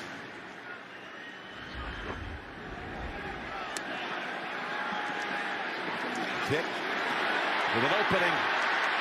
It's Darden. Got a flag on the return. Yeah, this is coming back. You're going to have to go all the way back, probably to the 10. During a return, holding, receiving team number 98, 10-yard penalty, first down. Tracy, down to you. Well, Jim, as soon as Josh Allen threw that touchdown pass, he hobbled off, went straight to the bench, and the athletic trainers and doctors were looking at that left foot. They took off his shoe, they took off his sock, and right now they are taping it up. It looks as though they were also taping up that left big toe. Certainly something to watch, Jim. Absolutely. He's taken a bruising today, but he's still going. 210 yards passing, 94 yards rushing. Thrown and rushed for a touchdown each. And now Fournette as they start back at the 10. Good tackle coming up, making that play is Poyer. These safeties, I can't talk about them enough, Jim. Poyer, Hyde. And they work so well together, Tony. Yeah, you're exactly right. It's a great point. They hide the coverages, and they're a tandem, because if one guy gives up what it is, you can't really tell, right? So they're in unison, and they're smart. They don't let you get to the correct play, you know, and then all of a sudden they can tackle and they can cover. 5 interceptions, 3 interceptions. 2nd and 9. Tried to bring pressure. Was well protected. Drunk. Has it stripped out of his hands. Jackson was able to get a hand in there and take it away. And there's Jackson. You know, we've seen him today. Just the poise at the end of the play. Don't put that left hand around his head like earlier. And right there, does a good job. They're both battling. Boy, it's 8:21 to go. You got a 3rd and 9, and Bucks are pinned. If you make a stop here, the Bills could have excellent field possession. This is where Sean McDermott, give me your best pressure. Get everyone lined up. Show him something he hasn't seen. Put these guys up in there. One guy comes, the other guy runs over. One guy comes, the other one runs over. Pass incomplete, and there are no flags. McDermott and company fired up. That was intended for Godwin. Well, and someone's in his face. You see 91 Oliver with a great pass rush, just making it. So Brady has to throw that ball and miss his hand. And Sean McDermott knows how huge that is. This is, wow, what just happened? This has been 3 minutes. It was 17 points. Now they got the ball back. And let's see where they'll start. It's a short kick traveling near the 50 and bouncing backward. It's down at the 46. So the Bills don't have that far to go with 8:08 remaining and taped up and coming back out.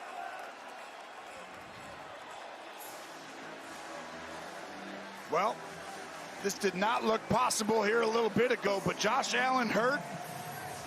All of a sudden coming back out on the field, 27-17 by himself today. He's got 94 yards rushing, 210 yards passing. It's been difficult. It's been a tough environment. The other team's offense has been up and down the field to start the day. But all of a sudden you find yourself with 8 minutes to go on the road, down 10. You have timeouts. Can you go beat Tom Brady in a huge moment with the playoffs hanging in the balance? That ball batted down at the line by Adams. We sometimes forget we expect Buffalo to be just fine. They're in the playoffs no matter what, right? Right now they're in the 7th spot going into today. They're 7-5. If you lose, technically they're not in the playoffs if it started tomorrow, which is crazy. So you're really well done. This is a monster game for Buffalo. As last week they were playing for the division lead. You lose 2 games in a row. All of a sudden, whoa, the optics radically changed. 2nd and 10.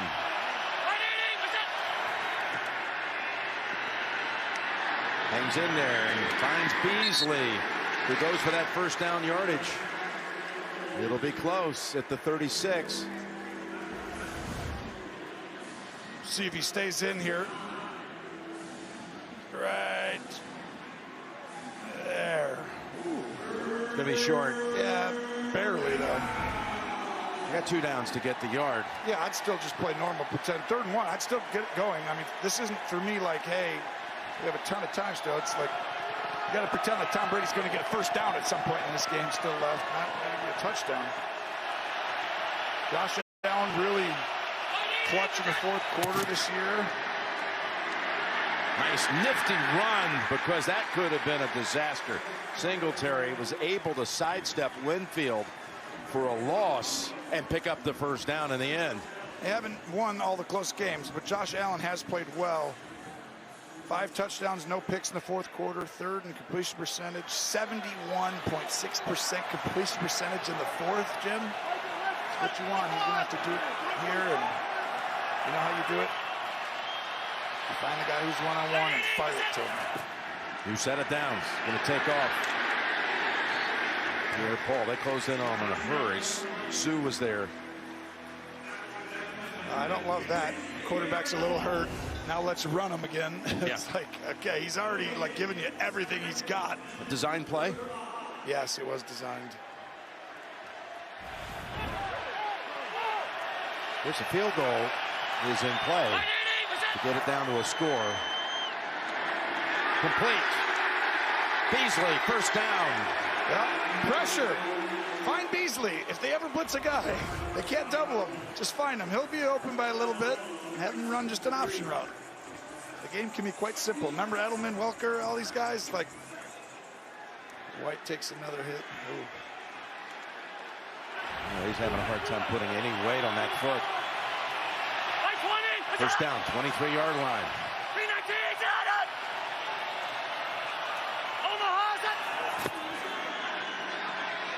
Protected better than ever today. Pass sideline. Caught by Diggs, and he was inbounds. First down. This is incredible. He doesn't even get to throw into this. His body weight and momentum. Look at where this ball lands.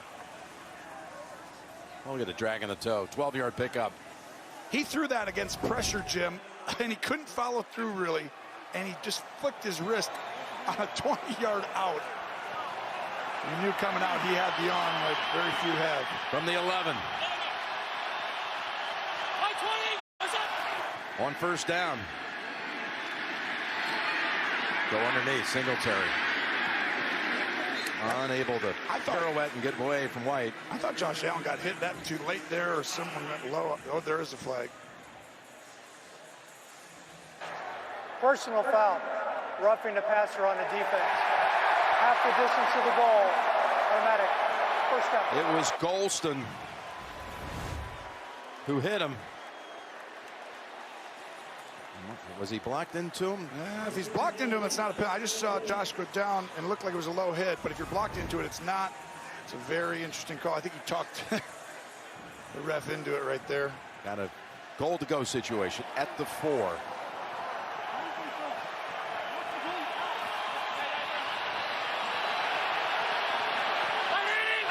Gonna move Knox in motion. Goes to the end zone. Too high. A little too high to Gabriel Davis. 4:57 remaining. That's a pick play that's covered really well. Good job by Murphy Bunting. Getting over the top.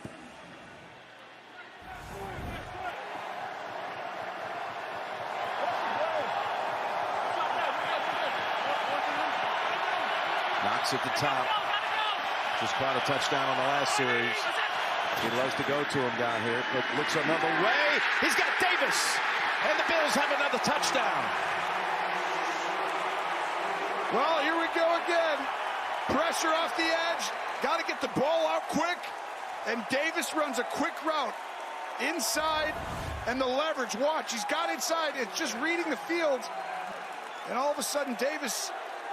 That's that tight split. When they have a tight split, Jim, and all-out pressure inside, you can't give that up. You got to make them go wide side of the field. Easy throw and catch. What a drive. I think we got a game. Yes, I know we do. And this a crucial extra point to bring it to 3, and it is good. 2 Buffalo touchdowns in 4 minutes and 14 seconds. All of a sudden, and I'm watching the Minnesota-Pittsburgh game on Thursday night, never felt like it was going to be a game. And then the Steelers mounted a remarkable run at the end and got down to one last play that, well, the pass was absolutely perfect, but the safeties converged and the ball got knocked loose. But they almost stormed back. And then you get this one. Same thing. It never felt like all day you ever felt Tampa Bay was going to have to fight to the end for this one. You're not kidding. But here they are, just up 3. Next week, the NFL and CBS regional action, including the Titans, who pitched a shutout today. Got 4 picks for that defense. Vrabel and company coming off a bye with a win. They'll be at Pittsburgh, and we'll be there too. Plus other regional action, all starting at noon Eastern with the NFL today, next Sunday on CBS. Again, Tampa Bay had a 21-point lead in this game. Brady, all time, in games that he's led by 21 plus, is 106-1. The only time he lost a 21-point lead was in 2011 against Buffalo. Wow. You're just saying what's going to happen? Is that what you just said? Oh. There's no foreshadowing. That's no Romo Stradamus. Just a little history factoid. Here's some headlines from today. The Ravens, Lamar Jackson went out with a sprained ankle. That's what Coach Harbaugh called it after the game. He said, we'll see tomorrow. And they lost to the Browns, who had to have it. The Chiefs crushed the Raiders, starting from the first play of the game on a defensive touchdown. Dallas, they saw Washington storm back, but hold on to win it and widen that lead in the NFC East.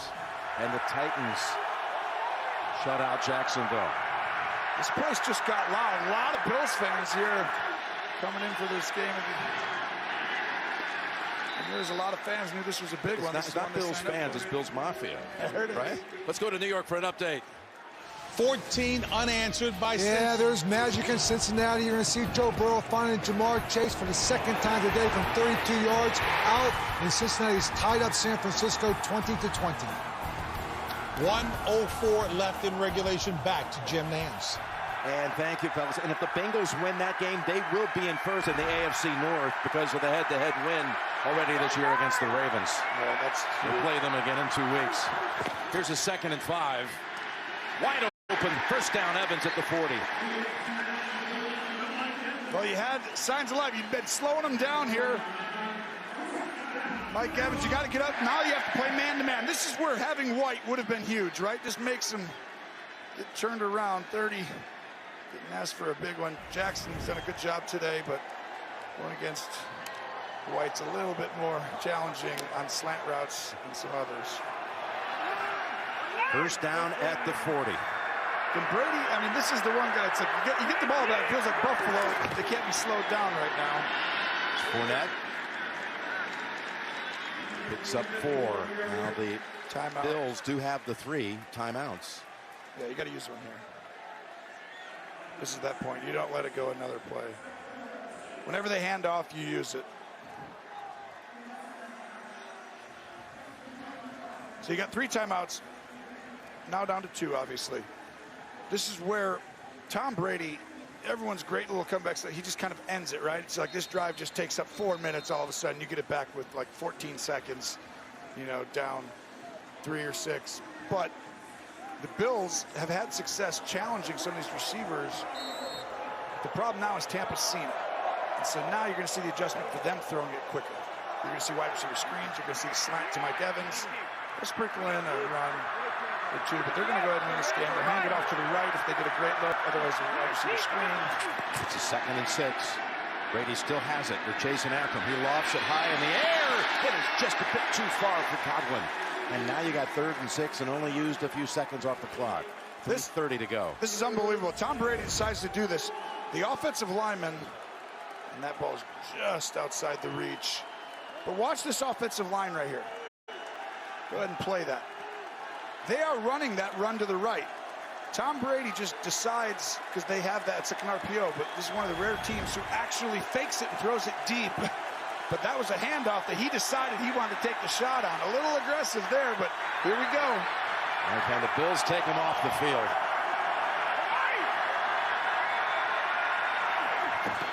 Here we go. Brady in trouble. Somehow avoids the sack and gets the first down. There is a flag back in the offensive backfield. Are they going to get a hold? This is it right here. Or is it on Brady, someone hitting him in the head? Because they did that too.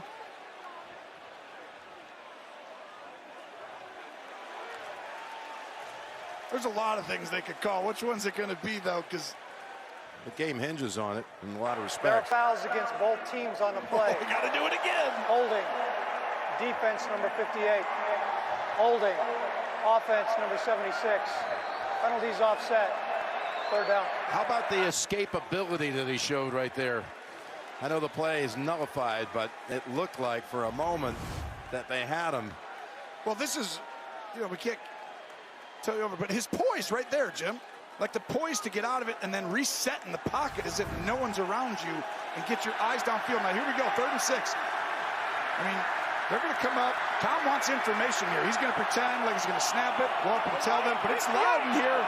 It's hard. Now he's got to communicate to everybody. He's going to come and take the back. Milano coming after him, and he got to him. Matt Milano with his sack at a critical juncture. Well, this is an unbelievable job by Milano because you know he's coming, but watch him come right here. The line's trying to get. It's just a simple stunt late and a great design play, but that's why I said he can peel off and take the back or keep going. Milano reads it. Timeout called by the Bills to stop it at 3:16. They'll get the ball back and have one timeout plus the 2-minute warning. And that's a stunt right there. So usually you see 2 D linemen, right? Remember earlier when Shaquille Barrett, they had the defensive end goes inside and the defensive tackle goes outside. Well, you just do it with a linebacker that time and a D lineman, and turns out big play. Pinion. Big hang time here. Comes to the 18. Stevenson secures the football and has 4 Bucks bring him down at the 23. 47-yard boot.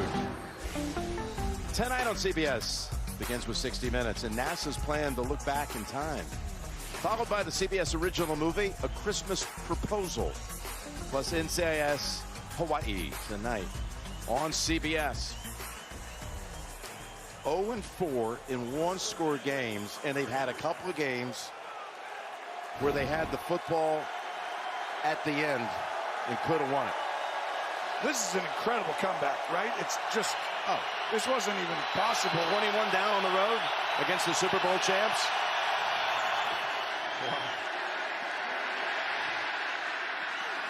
Complete. Diggs shoved out by Davis. And that clock's going to keep running. This is big because what happens is if your body momentum is going backwards, the clock keeps going. That's why Sean McDermott, usually everyone thinks like you can go back in the huddle, but he's like, no, the clock's running because you got to be moving forward or going out like even out of bounds for them to stop the clock. 2nd and 6. Took a lot of time to pick up 4 yards. If he comes, just throw it to Beasley right here. Down. Going to take off for that first down yardage, and he's got it. And he's got a 100-yard rushing game with it for the 3rd time in his career and the first time in 2 years. Well, he's looking for Beasley right there. Beasley just takes a hair too long on his route.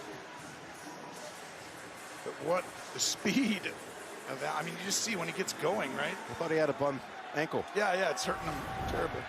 11 carries, 101 yards. Diggs was on the sideline. Saw him shaken up on the last series. Well, they've been bringing him off the edge consistently. If he does, it's tough to block. Here's a 1st and 10. Knox unable to get out of the tackle of White. Pick up a 4. It's a good job getting that ball out. Too many times in the first half, try and make a play instead of just getting rid of it. I'd get a ball snapped before this right here. Diggs is back out here. Can I get a snap here real quick? I would. You need this time. Go. Not in time. 1 second too late. 2 minutes. Who would have thought a little over an hour ago that this would be the drama at the end?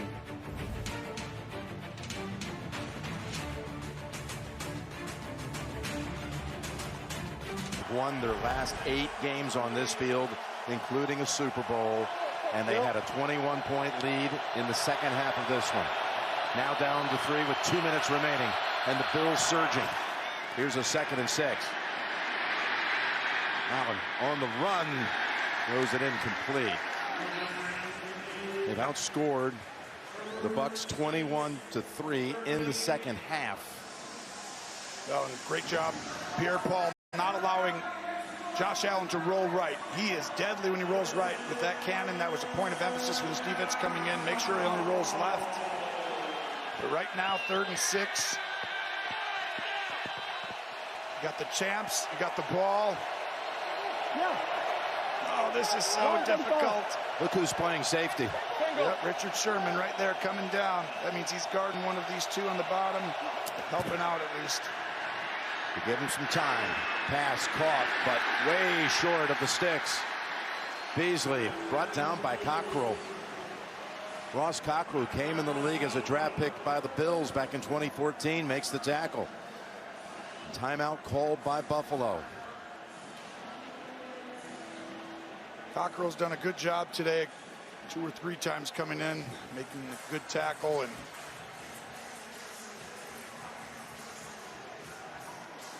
Beasley runs an out route there just a little bit late. So what are you going to see out of Buffalo on 4th and 4?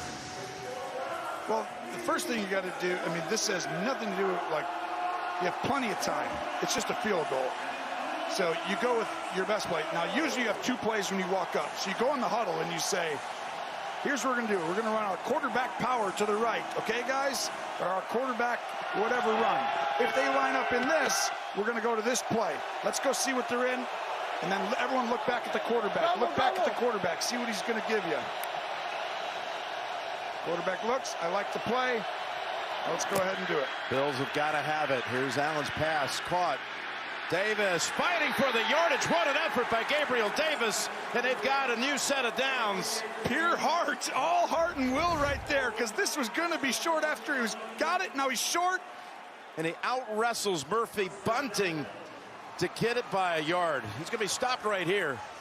There he is, trying to stay in bounds as well to get past the sticks. Davis with a big game. Got that touchdown earlier. Now a game-saving one right there. This is interesting. Now you have the ability as a quarterback to work the middle of the field. You can run the ball at the quarterback. You can take a shot outside. First down, here comes the blitz. Cockrell. Diggs was open. Oh, that was like the pass that Brady completed to Evans in the first half, where he saw he was going to take a hit and he lofted it up in the air. Well, watch right here. This is the pressure. You're going to go ahead and come right at. He has to let go of this ball. You see the middle field's wide open, Jim. It's where you want to work. The problem is no routes were in there. Good job getting rid of the ball. Diggs is coming out.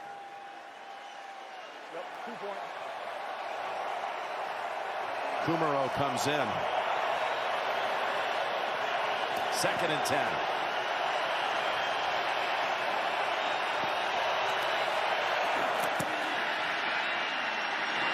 Pass is complete down to the 39, and that's Cole Beasley. And they have the ability. This is the RPO we talked about earlier. You have the ability to run it or throw it. Picked up 15. Yep. And now you have your opportunity right here, Jim. You can actually take your shot, but you got to get it out quick. Rush 5. Pass complete. Beasley thrown down quickly by Winfield. Had only picked up a couple. Yep. Diggs comes back into the lineup. Just sitting out one play. I think we might have gotten a timeout by Tampa. What do you think of that? Well, I think it's because everyone's tired. I mean, you look at their guys on their side. I mean, they just want to make sure that to me, you take the timeout to get him a break right here, and I think it's smart. A reminder that kickoff of the Bears and Packers game is at 8:22 p.m. Eastern on NBC tonight. Doesn't feel like there's a tonight. It feels like it's 10 o'clock right here. Got ourselves a game. Wow, I mean, really, as a Bills fan, this is unbelievable. A minute 4 to go. You have the ball down 3 inside of Tampa's territory. Oh.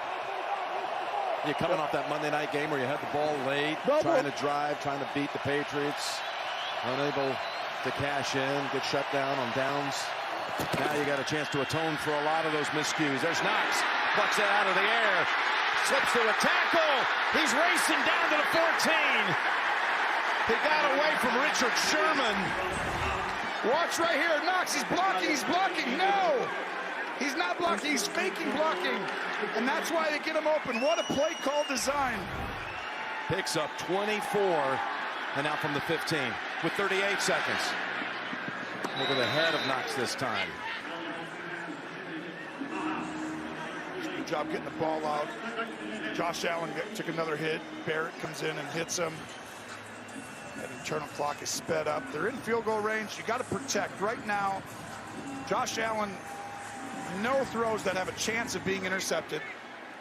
No chance of a strip sack, right? I don't want to take a sack and throw it away. That's okay. So basically no sacks, nothing that has a chance of being intercepted. Other than that, you can throw it anywhere on the field. Allen over 300 yards passing, over 100 yards rushing, leading this team on a remarkable comeback. Can they complete it? Here's 2nd and 10. Rolling out, dancing down that sideline, and he's out of bounds near the 5, I believe. And actually, there is going to be an official marking him out near the 7.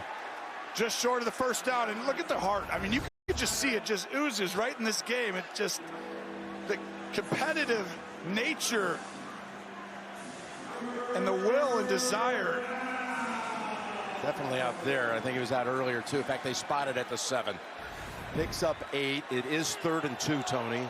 You still could throw this ball inbounds and be short. But the biggest thing is if you got to know if it's first down, right? You could run this, you could throw it. Quarterback power. To me, it's your best play you got. It's your quarterback.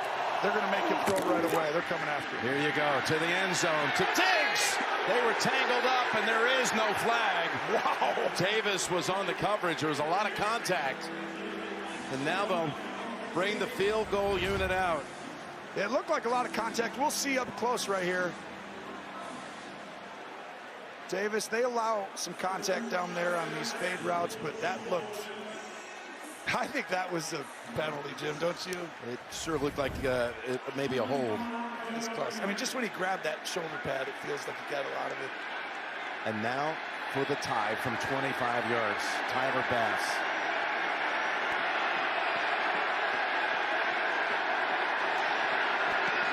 Bass's kick is good. Dead center into the net with 22 seconds to go. And we are tied at 27. They've made it up all the deficit. Yeah, this was not possible with, I mean, there was 11 minutes to go. Were they down 17 with 11 minutes? They were 27 to 10. Yeah. And then there's that touchdown drive that only took a couple of minutes, driving them down, hitting Davis on a touchdown. And then they got a 3 and out. They got the ball back with 2 incompletions. And then hit Knox for the touchdown. Tonight on CBS begins with 60 Minutes and NASA's plan to look back in time. Followed by the CBS original movie A Christmas Proposal, plus NCIS Hawaii tonight on CBS. Now, what do you do on the kickoff here? You got Brady, and the Bills know that Brady has 1 timeout to play with. And there's that incredible stat we mentioned earlier. The only time he's ever lost with a 21-point lead. It's the last time Buffalo beat him. Brady 32-3 all time against the Bills, and the last time Buffalo beat him was that game 10 years ago. Yeah. They're going to squib kick it. What they're going to do. The reason is they want you to return it and take some time. Yeah, that's it. Garden.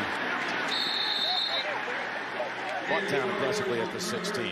That's why if you're Brady, you go over and tell him if they squib it and you don't get it out by like 15 or 10, just let it roll back in there and down at the end zone.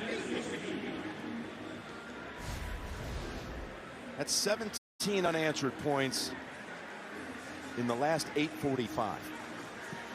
24-3 at halftime. They've outscored them 24-3 in the second half. Going to down this, move into the 4th. Or move into overtime. That was the 4th. Yep. Overtime it will be.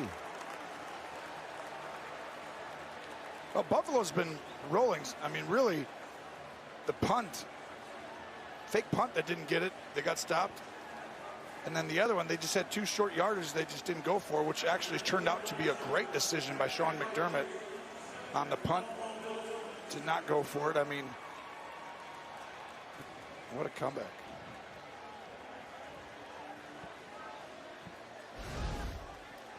Overtime rules, 10-minute period, 2 timeouts per team. All the reviews come from upstairs. Okay, overtime rules, gentlemen. We're going to play 1 10-minute quarter where both teams are going to have an opportunity to possess the ball unless the team that receives the kickoff scores a touchdown on that drive, or during that drive the defense has a score of their own, either a touchdown or a safety. Fourth quarter timing rules, 2 timeouts for each team, no coaches' challenges, all stoppages are upstairs. Same coin, heads, tails, heads, and a tails. Your choice. Tails. Choice is tails. It's tails, Buffalo.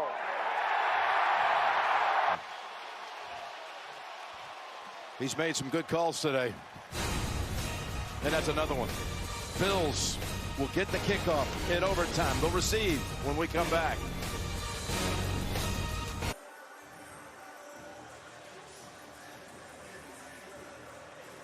Back in overtime. Jim Nance and Tony Romo, Tracy Wolfson, and our crew on hand here in Tampa, watching a game that suddenly went from what looked like a foregone conclusion to a thriller. Bradley Pinion handles the kickoff chores for the Buccaneers. And again, a rookie is back deep. Stevenson with the return, which he will not have a chance to make a play. His game summary, the Bucs opened it up. They got that touchdown by Fournette. Brady threw this touchdown to Evans. Third quarter, Allen from 18 yards out. Their first touchdown. Later comes back. It's Knox. It's Davis. Field goal ties it. 22 seconds to go in regulation. And here we are in overtime. Starting over, nothing else matters. All of a sudden, you got to go ahead and figure out what the defense has been doing all day, and you're going to see Singletary for about 3. To me, you got to stick with what you've been doing if you're Buffalo here in the second half, right? Tampa. How about this? 4th player all time with 300 and 100 in a game. That's including postseason. Joins Russell Wilson, Cam Newton, Lamar Jackson. Some of these top quarterbacks, you're just never out of a game. You know what I mean? They can just turn it on. When they do, it makes it really difficult on the opposing teams. Pass pulled down by Beasley. They'll have a 3rd down coming up and need about 4. He's really done an excellent job, you know, in that second half, really the whole half, of taking what they're giving him, right? It's like that pressure early. He threw a little check down, like that one right there. You're looking deep, but you're doing it quickly. You're not trying to create the big play every time. That's been the biggest difference.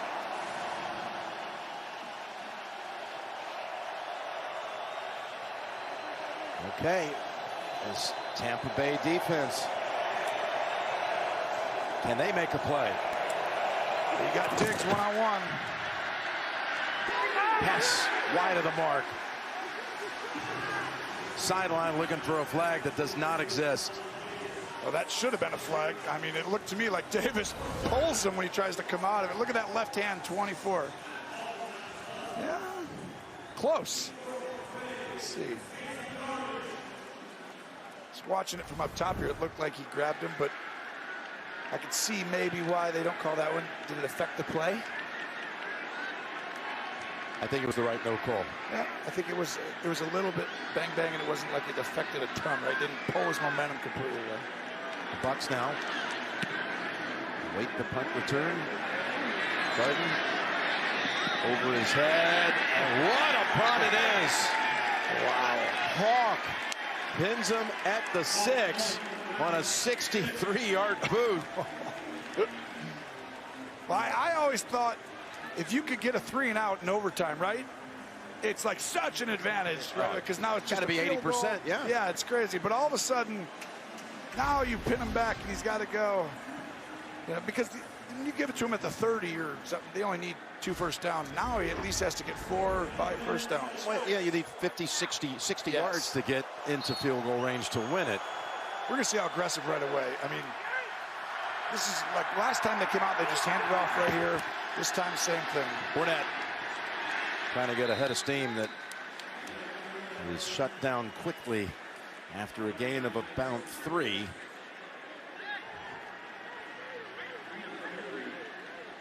Getting up on the ball, the success they had in the first half. Rare for inside the 10-yard line to do that. But you're keeping the same personnel on the field on defense. 2nd and 7. Hits Godwin.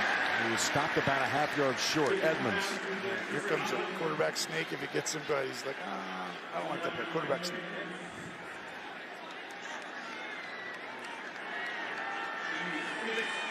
Allen.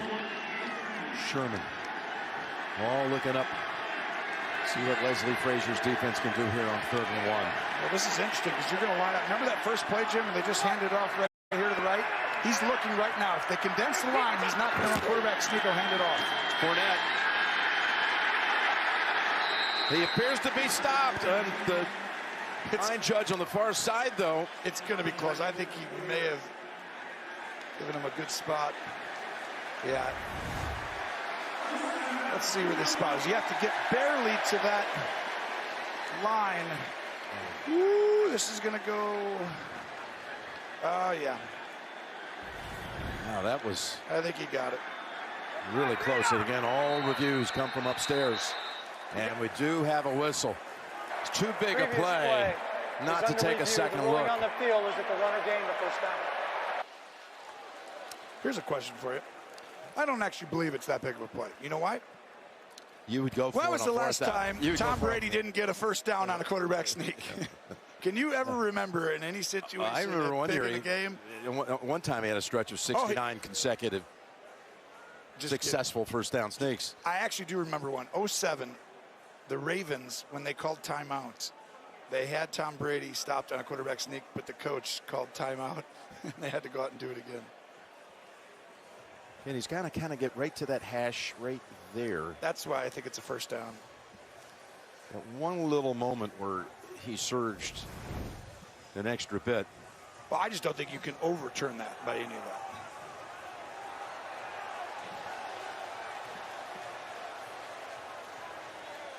Tom feels pretty convinced looking up at the jumbo screen.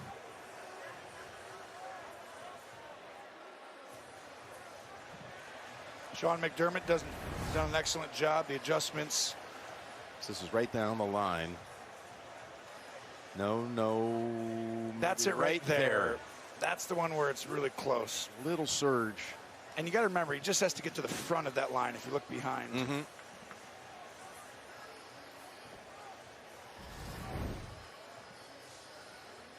Wow, we just got the audience from an overtime game in Cincinnati where the Bengals went down and kicked the field goal. And then the 49ers come back and score a touchdown to win the game in overtime.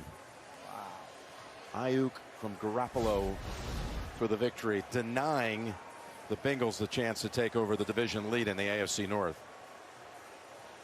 For all of you just joining us, we've seen here a 21-point comeback by Buffalo in the second half. Down 24-3 at halftime. Buffalo is one of the most complete 7-5 teams I've seen in quite some time, because guess who was 7-5 last year at this time? Say. Tampa Bay. The play, the ruling of a first down stands. Last year, Tampa Bay was 7-5 at this point, made a few adjustments. Boom, they go on. It was very difficult. Buffalo has that same kind of ability as we see this play again, because there's very few teams, Jim, that are second in scoring on defense and fifth in scoring on offense. That's complete right there. First down at the 16. Brady going for a deep pass. Never turning around was Wallace, and they flag him for it. The penalty was. Haven't been showing his hands. I mean, the biggest thing. I want to see what. Defense number 39. Ball be placed in front of the foul. Automatic. First down. So if you watch Wallace, he doesn't really pass interfere. Watch his hands right here. But well, you know what, Tony? It's on because when Wallace is chasing Evans, Evans realizes Wallace doesn't put his hand or his head around. Evans grabs Wallace and brings him to him. To me, that's either nothing or you've got Wallace actually grabbing the defender. Thank you, Gene. And this is going to lose big yardage. Hitting Fournette out of the backfield. Poyer was on it all the way, and they lose 7 yards. So 2nd and 17 coming up. See that team speed? I mean, that's what they do to teams. That's why it's hard. Gronk gets a screen, and Poyer just beats him to the point. was huge. Well, now you got a serious shot of here. You know they're not going to hand this ball off. Tom Brady's not giving this one up. Here's Brady from the pocket. Back to Gronk. Slicing through the defense. Stopped about 3 yards short. About 24. Johnson with great effort to stop Gronk and possibly get them into a 4th down, because that looked like a for sure 1st down at the end there.